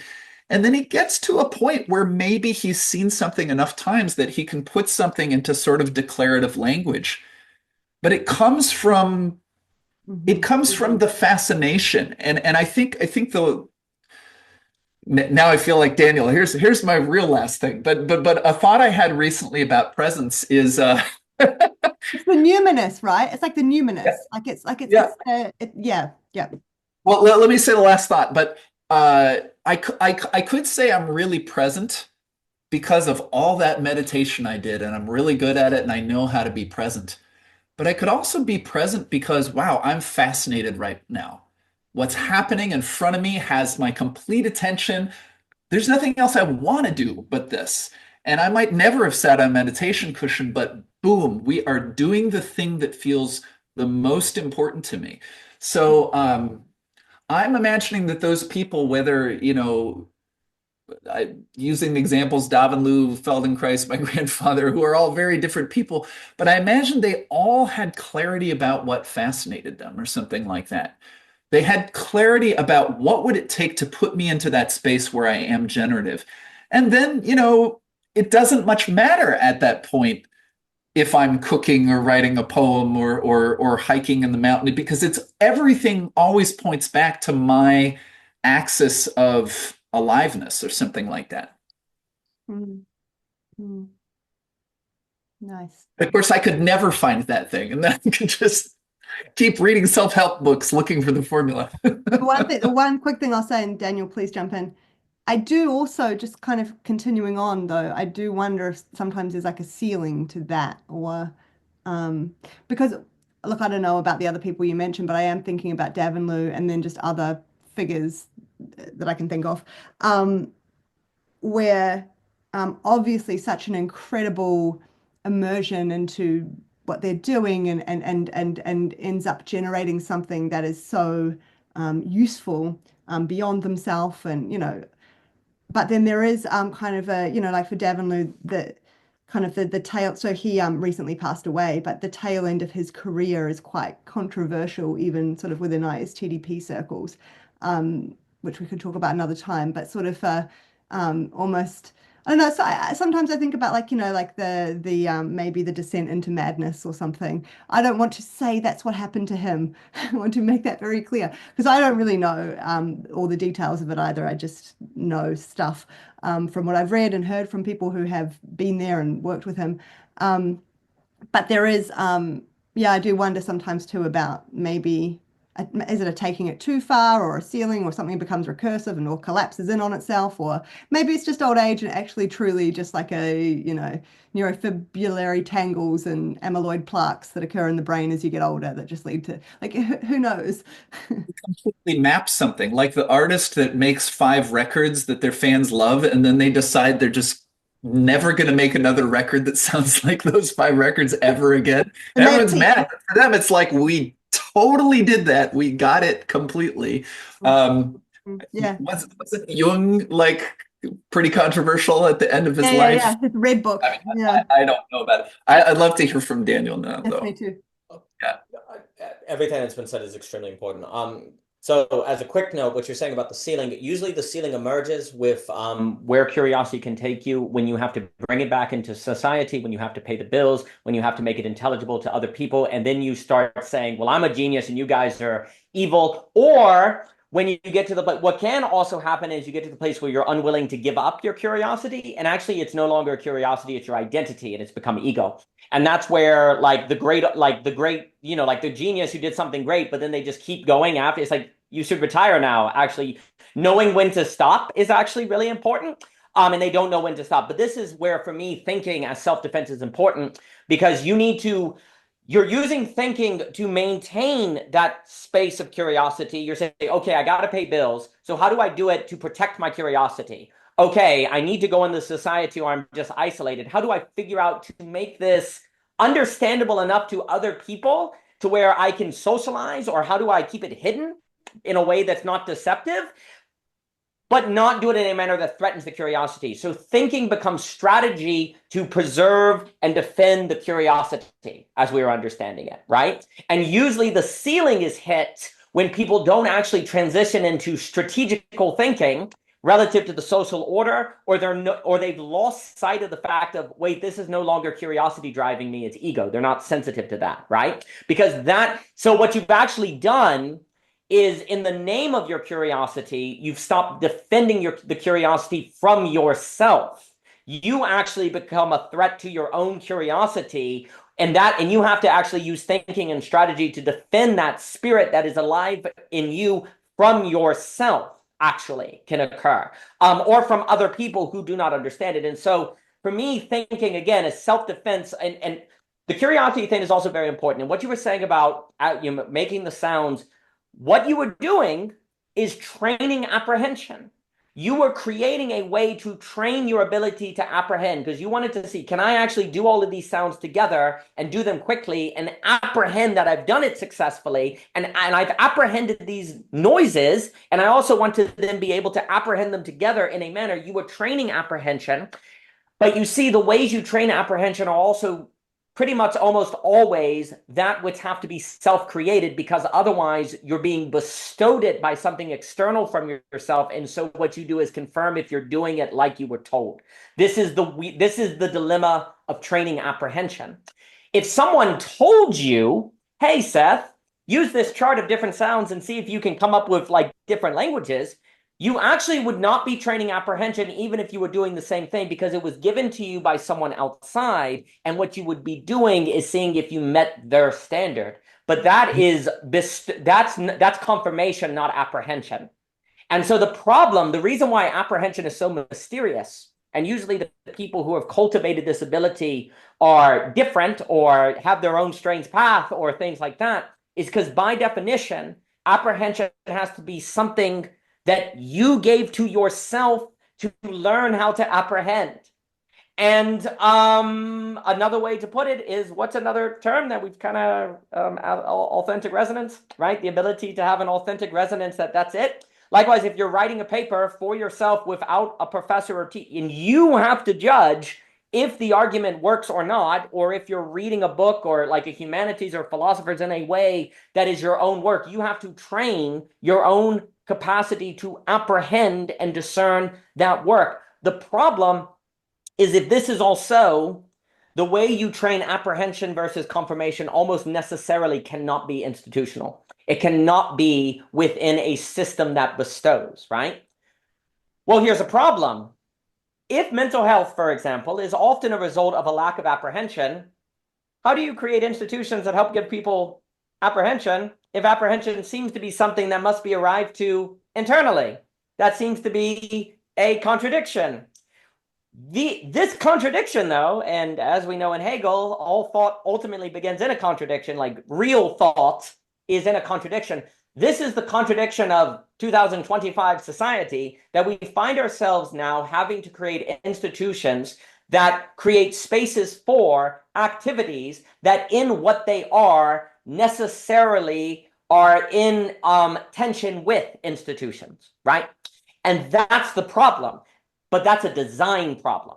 Whenever you have, here's the trick. Whenever you have a contradiction, then what you need is geometry, because contradictions are algebraic. There are no contradictions in geometry. And so what you have to do is you have to design, you have to create an architecture. So another way, something very important. So you made the point, and this is correct, Aspasia, that the circulation is the inflation, if you will. Another way to look at circulation is air. It's getting the air flowing so you create the dimension, right? And there was also this interesting question of, why is it? So it seems to be the case that circulation creates energy versus gives up energy. It feels negentropic, right? You get the circle. Whenever you do this, it feels more energetic than entropic, right? The reason is because it's not merely if it's flat and you get the circulation going, what ends up happening actually is this. You get a spear, actually. And there's curves that actually move you in the very structure. It moves you without trying, right? Because now we have a curve and it's never flat. So even if you're not doing anything, you find yourself moving and actually having energy, because here, the only way to move on a plane is to walk it, right? If you stop moving, right? But on a sphere, if you stop moving, you can keep moving, actually, because the curve allows it to keep going, right? And so what ends up happening is when you actually have development in this way, you find yourself having energy where the very way you think creates you learn to think in a manner to let the geometry of your own internal development move you for you. Whereas if you're just here, the only way you can move is by using energy. You have to walk around. But once you develop to the place where you can do this, you actually don't have to use energy to move. You have to just trust in your internal development. The body knows. The inner geometry of the sphere knows. It will move you, right? So you begin moving, right? So the issue is, also too, like contradiction is the inability to advance, right? Where you can't go forward anymore. Contradiction as such is only possible here. But if you have a sphere, then there's no necessary contradiction because you can always find a new point to move at, right? So what we have to do is we have to think about, basically, institutions now have to be incubators more than institutions. They have to incubate this more than be a ordering or defense or facilitation of this, because that is what creates the energy expenditure and the impasses and so on and so forth, right? And that is, again, an entirely different way of thinking about what you're doing. Let's say in school. Okay, if I'm in school and I'm thinking this, I'm like, my job is to make the kid walk from here to here. So I'm going to use energy. I'm going to use discipline. I'm going to use force. I'm going to use whatever I can to make them walk. My goal is to make them use energy, ultimately, is what it means, right? Well, if instead you come into school and say, no, my goal is to get here, so my goal is actually circulation, and then let them on their own be their own energy, because I should also know when this occurs, that tends to be when fascination occurs, because you find yourself moving and not knowing how. This is the key to curiosity. When you are really fascinated, one of the things you're fascinated is by your very fascination. You're fascinated that you are, in fact, fascinated. You find yourself suddenly motivated and self-propelling, and it's wild. You're like, wow, I just spent 20 hours working on this thing, and the time flew by. You're fascinated by what your very fascination did to you, right? And that it's you. What happens on the spear is you become a certain wonder to yourself in the very way that you find yourself almost mysteriously moving, right? Because most of your life you were like this, and then suddenly, bam, and you just find yourself moving, even if you're not you don't feel like you're using energy, and yet you're moving, right? So fascination becomes a fascination of fascination, and this self-turning wheel, to use that Nietzschean phrase, and that drive that occurs, right? Well, if you are the teacher, then you're actually not a teacher if you're trying to make a spear. You're a facilitator of the incubation of that fascination, and you're trying to create a space where people feel permission to, say, create their own language, or to create their own words, or to work their own projects. And then the other kids in the classroom are more about providing social support and social familiarity with people doing things that they don't understand, but they're okay about being around people doing things they don't understand. And they become okay with doing something no one else understands in front of other people. Because if you don't have that, then you have a ceiling to your fascination, and you're going to have to keep it private forever, right? So if you're thinking about new schooling, you're also thinking about how to have people train their own apprehension according to, say, their own project, to speak generally, but then already be doing it, say, in social environments, so they don't have that ceiling up ahead. And then the people there are also used to other people doing their own work, and conversation becomes a discovery of all of those unique works people are doing, and a communication of their means of apprehension, and that becomes education, right? That is just one example. Much would be said about that. I do like the Nordic Secret books by Lena Anderson. I think they're quite fascinating on the school system. It does seem to be that between 1815 and 1950, there are examples of schooling systems that were more trying to do this instead of the flat, but they're very few and far between. But I'm just giving this as an example of, if you said, hey, what we want to do in our institution of school is actually not this, we want to get here, then you would think about it differently. I do think it's possible. And then I'll pass it. What we're facing is what seems to be a contradiction, okay? The contradiction of, we have to train apprehension, which by definition seems to be alone, right? We have to square that circle. You will never square it unless you change the the geometrical goal from a plane to this. And in geometry, there are no contradictions in geometry. So you just have to figure out how to make an institution an incubator to give rise to that development. And the teacher becomes a facilitator trying to create circulation. But then the teacher, again, if the teacher knows, well, there can't be this without circulation, and that kid is stuck in their emotions, well, then I, as the teacher, actually have to get them out of that blockage, right? Or, oh, they're stuck in their thinking, I have to get them out of that blockage. The teacher suddenly has a role of getting kids out of their blockages, not just giving them new information, right? And there are different techniques for overcoming blockages. Alex Ebert has made this point where, one of the ways you get out of sadness is, Osho was like, you're not sad enough. No, get really, really, really, really sad. Actually overly saturated. And if you overly saturate it, you can blow it up, right? Like sometimes the problem with thinking, like Seth was saying, is people aren't actually thinking enough. You're not thinking through it enough. If you actually thought enough, thinking at a certain point blows itself up. It saturates itself up. Like rationality that tries to be ultimately rational all the way can kind of free itself from itself, right? So, and I think there are other ways to do it in therapy, repression, different things, facing fears, physical activities. There are different techniques for overcoming blockage that different students, quote unquote, can use for different circumstances.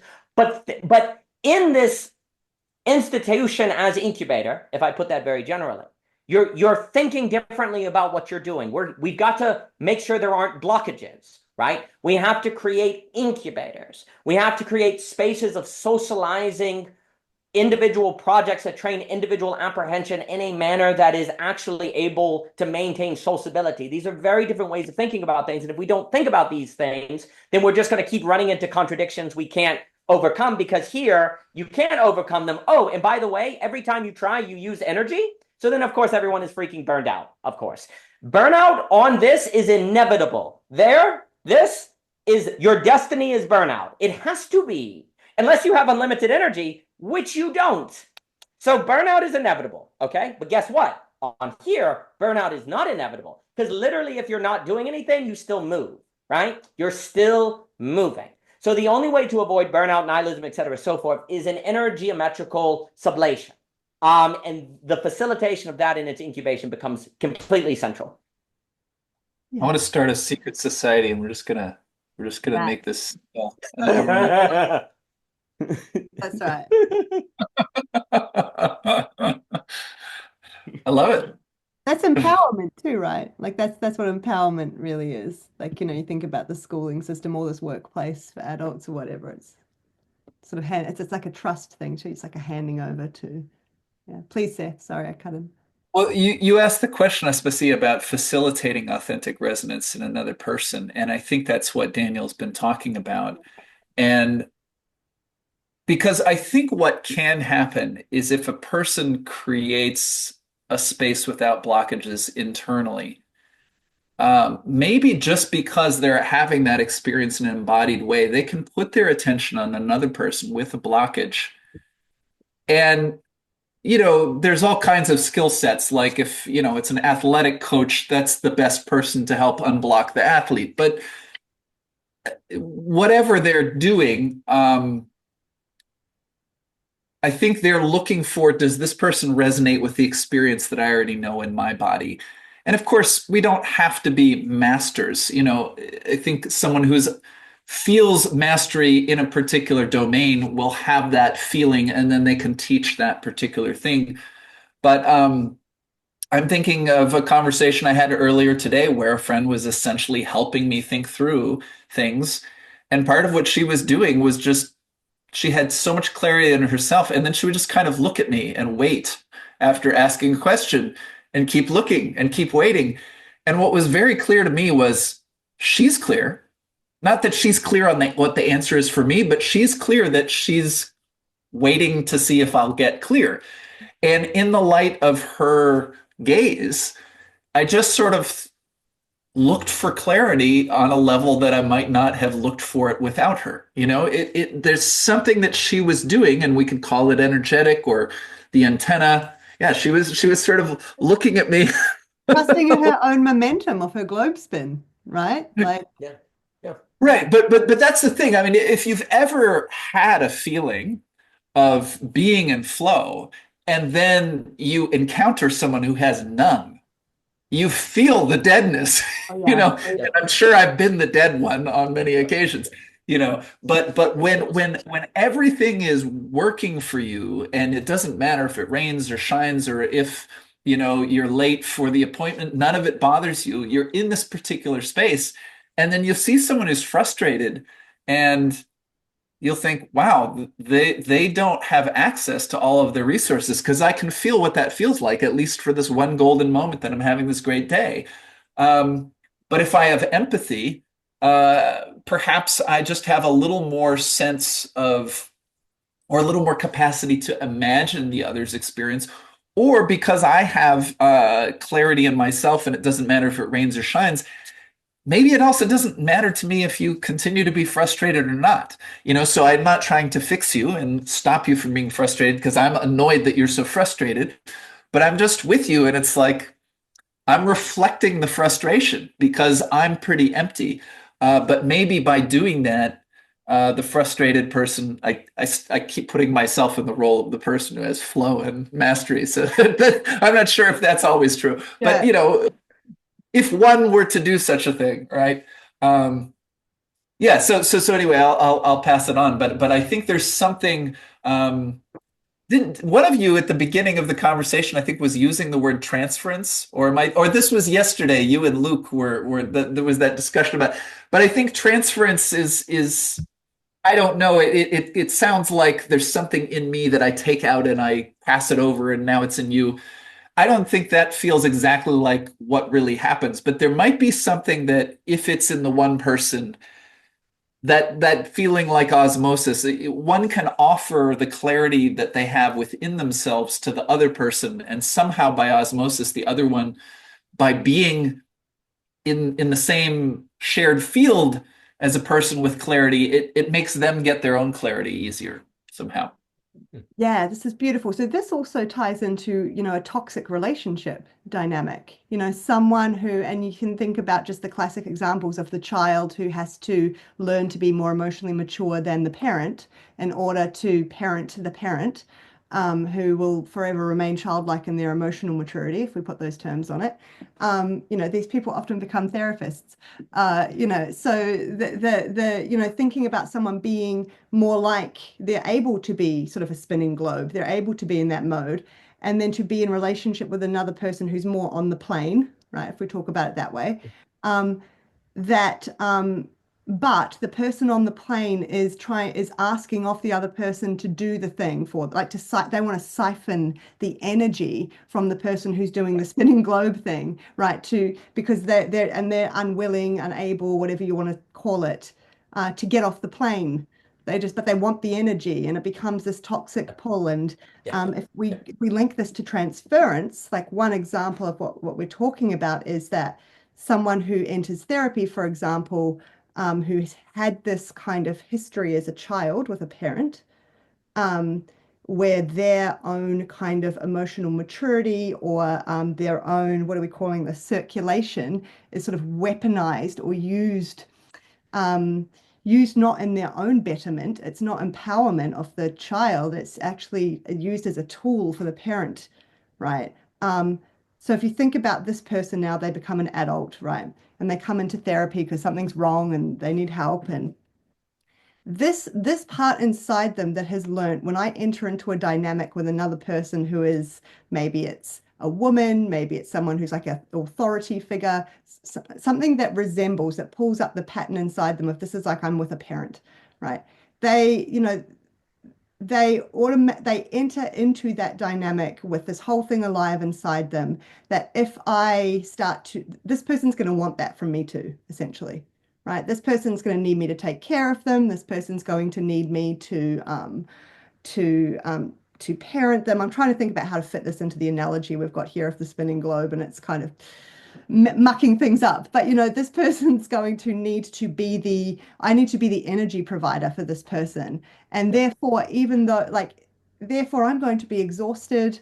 I'm going to, and it's all going to be about foregrounding and lifting up this therapist so that they feel like a good therapist. And you see this play out in all sorts of ways, right? So the good patient who sits there and tries to do all the right things for my glory, so I can say, look, we fixed your problems. And that's what's alive sort of unconsciously in them, because that's what they're used to doing, serving the other person.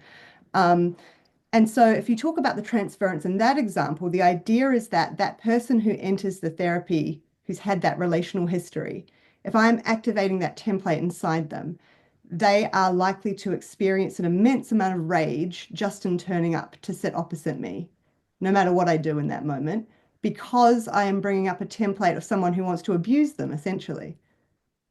So in your working towards your betterment, this person's going to take advantage of me as I do that.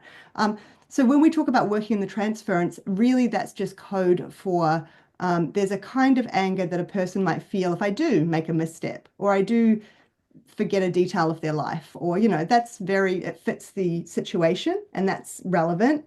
And then there's an intensity of an anger that's also sometimes unconscious to make things further difficult, that is not just about me, it's about the lens through which they experience me. So there is the proportion of anger that you're noticing in your body here that's about me. Maybe you don't, I don't know, maybe you don't like something about me, or maybe the chair's not comfortable enough in this room and you blame me for that, or something like this. There's a portion of not liking, but then there's this whole other chunk of the anger that's pulling up for you, that's not about me. It's about your mother, that you can never experience about your mother, or it's about all these people in your life who've abused you in this way, or your ex-wife, or whoever it is. And that I am the portal through which you are you are experiencing these emotions that have not been placed in the correct place in your emotional memory, if we call it such. So working in the transference just means being alive to not just the feelings that I will bring up as me, Aspasia, but as a placeholder for all these other people. That's what working in the transference is. And then there's the projection piece, which is what I think you're probably getting at more, which is that I locate my feelings inside this other person. Clients looking at me saying, I think you're angry at me, or, when really what's happening once we get to the base is that actually part of them doesn't like me. Part of them's feeling angry towards me, right? So yeah, gosh, how did I get there? I mean, what I was trying to get at is how is it working when you authentically help the person, or but what you're just saying is interesting, because let's say I go there and I basically treat you as if you're my mother, and I get mad or I do something like this. But if you have clarity inside yourself, the fact that I'm in a rage doesn't bother you. And then I notice, well, when I yelled at my mother, then she left me alone. I yell at Aspasia, nothing happens. So now the pattern doesn't make sense anymore. And I start seeing I'm yelling at my therapist. And if that could happen, it would take what it would take inside your nervous system to afford me the possibility of having a new thought in a familiar situation where I tend to go into this archaic pattern. I think that's a piece of it. And I mean, when Daniel was talking about what happens when we have mastery, but then we need money or we don't know when to stop.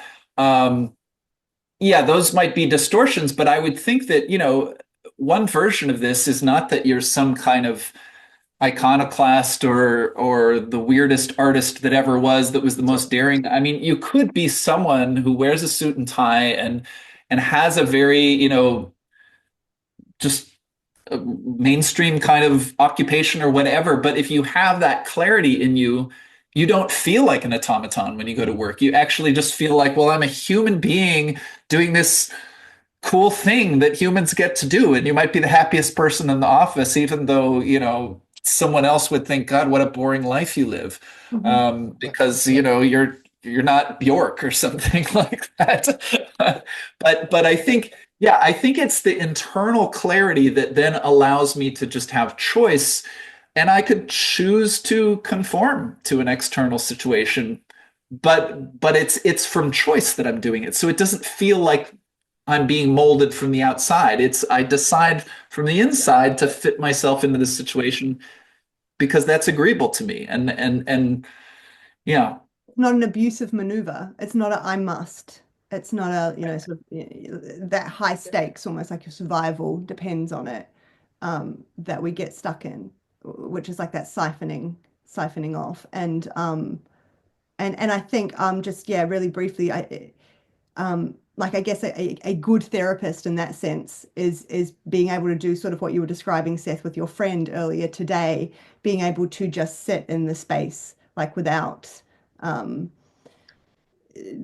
of trusting in the capacity for a person to start to get their own momentum, right? To start to become kind of that globe. I keep going back to this globe. It's not, I'm not going to press buttons in you that are going to, that's going to do that. But actually, maybe a lot of the time what people need is actually almost like this negative, like just this, I will do, I can just sit with you. I can just sit with you. And that it actually allows the space for someone to actually start to experience what is happening inside them. Now it's not all about how my therapist is feeling about me, how they're looking at me right in this moment. Am I doing it well? Am I not? Are they going to, so that is some of it. Therapist, and I get the sense that there's actually nothing I could do that bothers the therapist. And that gives me a new thought, like maybe I could be like that. Yeah. Never felt that way. It's always felt like I had to be a particular way. But maybe there's a way that person doesn't appear to care about all these things that I think are so important to conform to. Maybe I was wrong about needing to conform to those things. Yeah. And one of the, just to kind of throw this in, one of the things about this, the school of therapy, the way that you also go about doing that on a much deeper level, is that you almost encourage, like you talk about it and explain it, but you almost encourage that they actually experience the full extent of those feelings towards me that are also about the mother. Like you actually want to bring them right up because you can have them here with me. Tell me all about them. Tell me about this urge to, you know, rip your mother's head off and stomp on her body and like have that here with me. Right? Can we do that? Like they do it through me.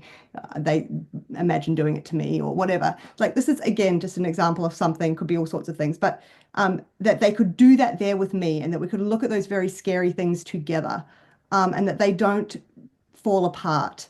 They don't get consumed by anxiety. They don't die, and that I don't punish them. Right. That and often what people actually experience on the other side of that is they feel much more connected. All of a sudden, that kind of haze of seeing me through the prism of someone else falls away, because it's not needed anymore. And then there's more of a relational clarity. Like people really feel like they connect to me.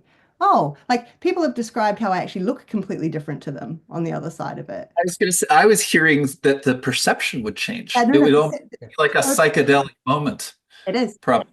Mhm. I Yeah. remember someone once saying to me, "Oh, you're not really that old." I have had the opposite too, though. Well, is your brother? I have had the opposite too, though.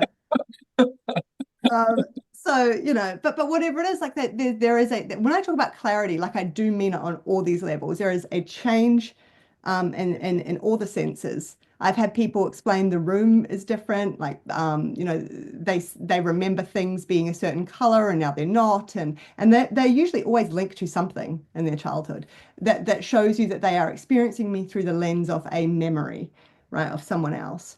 And this happens for all of us. We all do it. And I don't know how much you can clear that up 100%. There's some level of it because we're almost designed to use that to some extent. But this is to go back to the circulation piece. This is how you really pull it out from its root, as opposed to I could just talk to them about, you notice how you're experiencing me like your mother now, and we could talk about that for a while, and as though just talking about it is going to make it stop happening. You know, like maybe like 5 or 10%, you might be able to have some sort of conscious control of like cutting through it. But the experiential, emotional focused component of this is then we move into the emotional realm. So now we might understand it with speech and thinking now, but now I guess let's make the move, right? Let's bring in, let's let the emotion come up. This thing has always wanted to be experienced within you. It's that, like, so emotions have a natural rise and fall. And I think this goes back to what you were saying before, Daniel, about that idea of like sadness.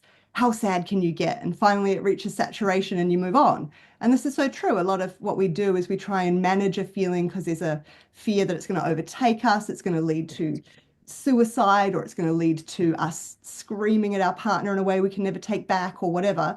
So we're doing all these things that cut it short in our body. And when it gets cut short in our body, it sits there and it's not happy. It's not happy, and our body's not happy. And then there's all this anxiety that's desperately trying to keep it squashed down because it's such a scary thing. And so this is all that like tension and energy expenditure that goes into that. You know, people are exhausted by this. And you would know, Seth, are holding their bodies in all sorts of ways that they're not even aware of that is part of this mechanism. And so the idea being, let's just finally let that thing out here in the therapy relationship. And you can experience it towards me. And we can bring it up and out. And with that usually comes, if you do it, not always, it's a spectrum, but if you can get it like right at its most potent end, you pull it up and out, and the person just has this spontaneous recollection of whether it's the mother, the father, it might be a sibling, whatever, like it comes up and actually the dead body on the floor is that person. And then it just releases the deep, deep grief. Like it's just this outpouring of what the child, we imagine, I guess, would have been too small and incapable relationally to ever feel, about this very natural impulse towards the parent who annoys them, who lets them down, who won't let them, you know, do all the things that they want to do, and they don't understand why, because they don't understand how the world works. It's like, you know, it's normal. It's normal for a child to feel, you know, anger towards a parent. And then, anyway, I won't go down that rabbit hole. I think you guys know all that well enough now from talking to me. Yeah. Magnificent. there is something about health and qualitative change that are strongly tied. Like a movement into health is qualitative. Like there's a change in how you experience qualia and things, right?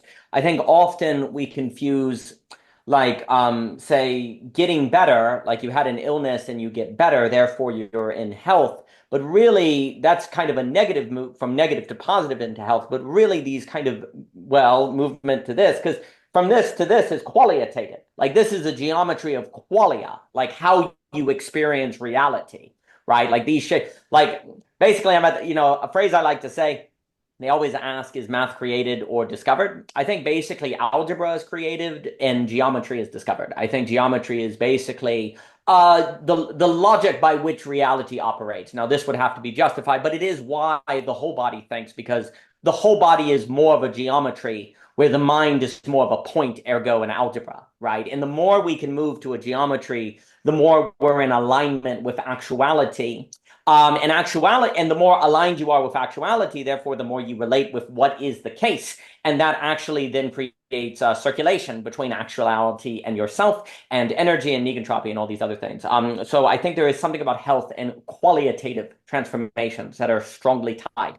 But the qualitative change requires this circulation and this flow and energy, and it's blockages that lead us lots of issues. So, a few things.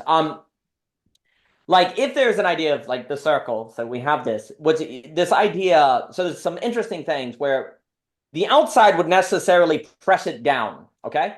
So if it's going to be like this, it has to be an internal pushing, right? But then you also need the outer space because otherwise it would be a point and actually would not be a geometry, right? So you need the outer space. Now, if the outer space is going to open the flat into a circle, if you will, then it has to be another circle that pulls it, right? Like the therapist, right? So that it kind of attracts you up, right? So if you have the therapist, and I think this is basically the geometry of relations that are healthy, is that if someone is like this and you have a flat, there's a risk since relations are real, the relation is real between these, okay? So it can actually pull it down and make it flat, right? And that can happen, right? And then there's also a mistake where people who are, I'll just say flat, they confuse this with circulation, where they move between flatness or they move on the flat plane, okay? So a lot of times people make one another flat and they move on the flat plane that looks like circulation, but actually you can only get circulation if you go like this. Like circulation has to be spherical, like it has to be a sphere. Otherwise it's just horizontal, right?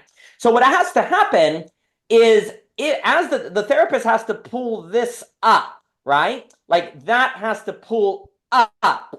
And then you have a healthy relationship that has a lot of flow, right? Mm-hmm. There can be one of the problems is you can start to flatten to pull up and you can't have this happen, right? So you have to have some sort of artful way of pulling up without getting pulled down or going all the way and not being able to recover. You have to maintain the shape, right? But ultimately, the only way you can get this is for the flat to internally do their own circulation and inflation, right? They have to see you as a model and say, I want to be like that, and pull themselves up, right? Or else you get transference that's flattening, or then maybe you get this where the therapist sacrifices themselves for the patient.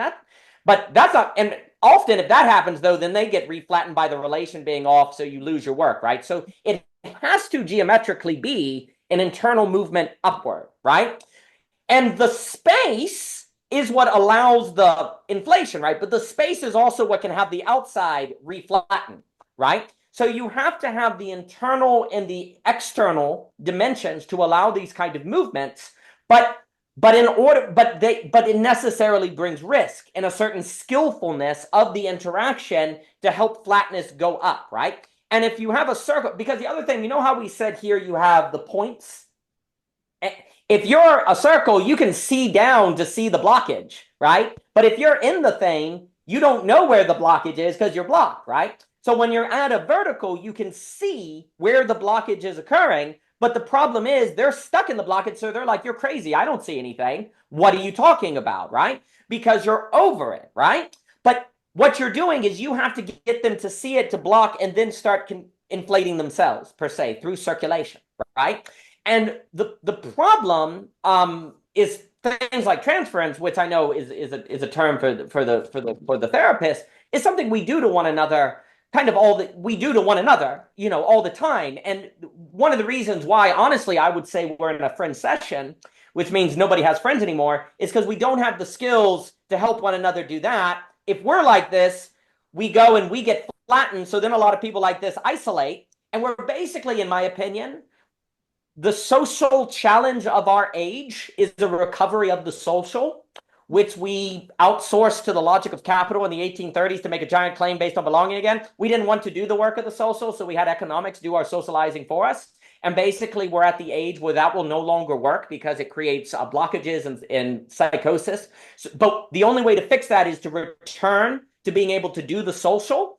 And the only way we recover the social is if we, one, learn how to become a sphere, and then learn how to interact with others without becoming flat again, but actually inspiring them to become spheres, and also not making the mistake that moving this way flat is circulation, right? So there's a geometric recognition that is necessary for a regaining of the social that we now today have to do. And there are certain skills, there are certain awarenesses that facilitate the probability of what this is and its occurrence, but they are not plans.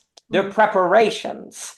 And they're things that require you to do things that no one else understands. Because by definition, this is the weird thing, if you are doing things that everyone understands, then it actually can't be social. It has to be capital. It has to be a flattening logic because it's universal. This is the reason we've lost the social is we don't know how to solve the problem in, I know we have to go and I have to go too, but everyone's wonderful. We have to solve the problem of the universal and the particular, which we've never been able to do. We've never known how to have a universal logic that didn't sacrifice the particular, and we've never known how to have a particular logic that didn't sacrifice the universal. So we basically fluctuated between totalitarianism and fascism for a really long time. All of that, everything we're describing has massive, in my opinion, sociological, economic, and political ramifications, because if we're in an age that wants to stop swinging between the pendulum of totalitarianism and fascism, or centralization and decentralization. Decentralization is not a new idea. That is a very old idea. And Web 3.0 has a lot of very good ideas. That's an entirely different subject. But merely shifting to decentralization is not actually a sublation of the problems of society and politics that we now face, because there have been many, the American Civil War is a decentralization effort, right? Decentralization tends to work to your neighbors doing something you think is deeply immoral, right? It's easy to talk about decentralization until your neighbor is doing something you think is a moral atrocity, right? And that tends to be when things blow up, right? So I know it's an entirely different subject, but for me, everything we're describing actually has massive economic, political, and social ramifications, because we're actually in the age where we have to figure out how to have a social that is based on personhood, not economic exchange or occupational classification. We need to be able to relate as people, not job titles or how much money we make per year or a simple classification. But if that's what we're going to do, which is notably difficult under pluralism, you're talking about figuring out how to go from this to this and how to stay as this as you encounter this and inspire this to become this and continue that spread of that activity at scale. That is what you're talking about. And those are skills that are not obvious what they are, because they couldn't be, because if they were, they would be a system. They would be implemented by the system of economics. It is necessarily particular per person, per situation, and figuring out what each individual needs to do to work on their own individual means of apprehension, which for one person could be creating a language, another person could be finding patterns on a piano, another person could be reading Hegel, like these, or taking walks in the woods. These different individual means of cultivating apprehension have to be made space for, which means it has to be on an individual relational basis, which means you have to learn those skills. There's no other road. The other road must, by definition, be a system that shuts down these diverse ways of cultivating apprehension. It must be. So we have to create incubators instead of these flattening institutions, and that is our challenge.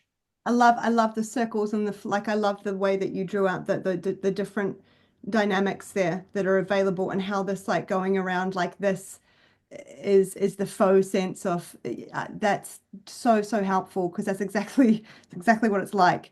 And I guess in my mind, just to finish things up, there's something here about like the energy which allows us to be inflated. It's the wrong word because it sounds grandiose, but maybe that's a good thing, that allows us to be inflated as a sphere, right? I think that depends. I think that depends on the health of our of our access to our authentic resonance. Like, I actually think that it's maybe like kind of that same pipeline or whatever it is. To authentic resonance, that is the thing that's kind of like the gas that keeps us inflated or something, and able to remain inflated and trust that we will remain inflated, even if we're interacting with someone who's like this or whatever it is, that we don't have to conform to them, or that some sort of parasitic dynamic's going to take place, or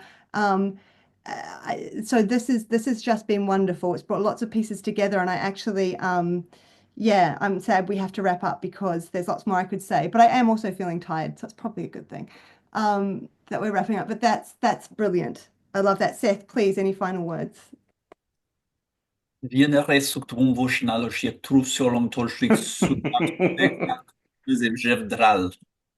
Always thought that too. Yeah, on the tip of my tongue this whole time. Yeah, this was beautiful. Thank you both. Yeah. This has been delightful. Yes, delightful. Just so you guys know, that is actually the symbol of a health fund over in Australia. They do Wow, that. they owe us. The royalties should come rolling in for the free marketing. Oh my gosh. They got on a time machine, listened to our conversation, then developed their marketing. Money is effortless when you're in a state of authentic resonance. See? Like it just happens. Stocks only go up. Self-care. This has been delightful. Thank you so much.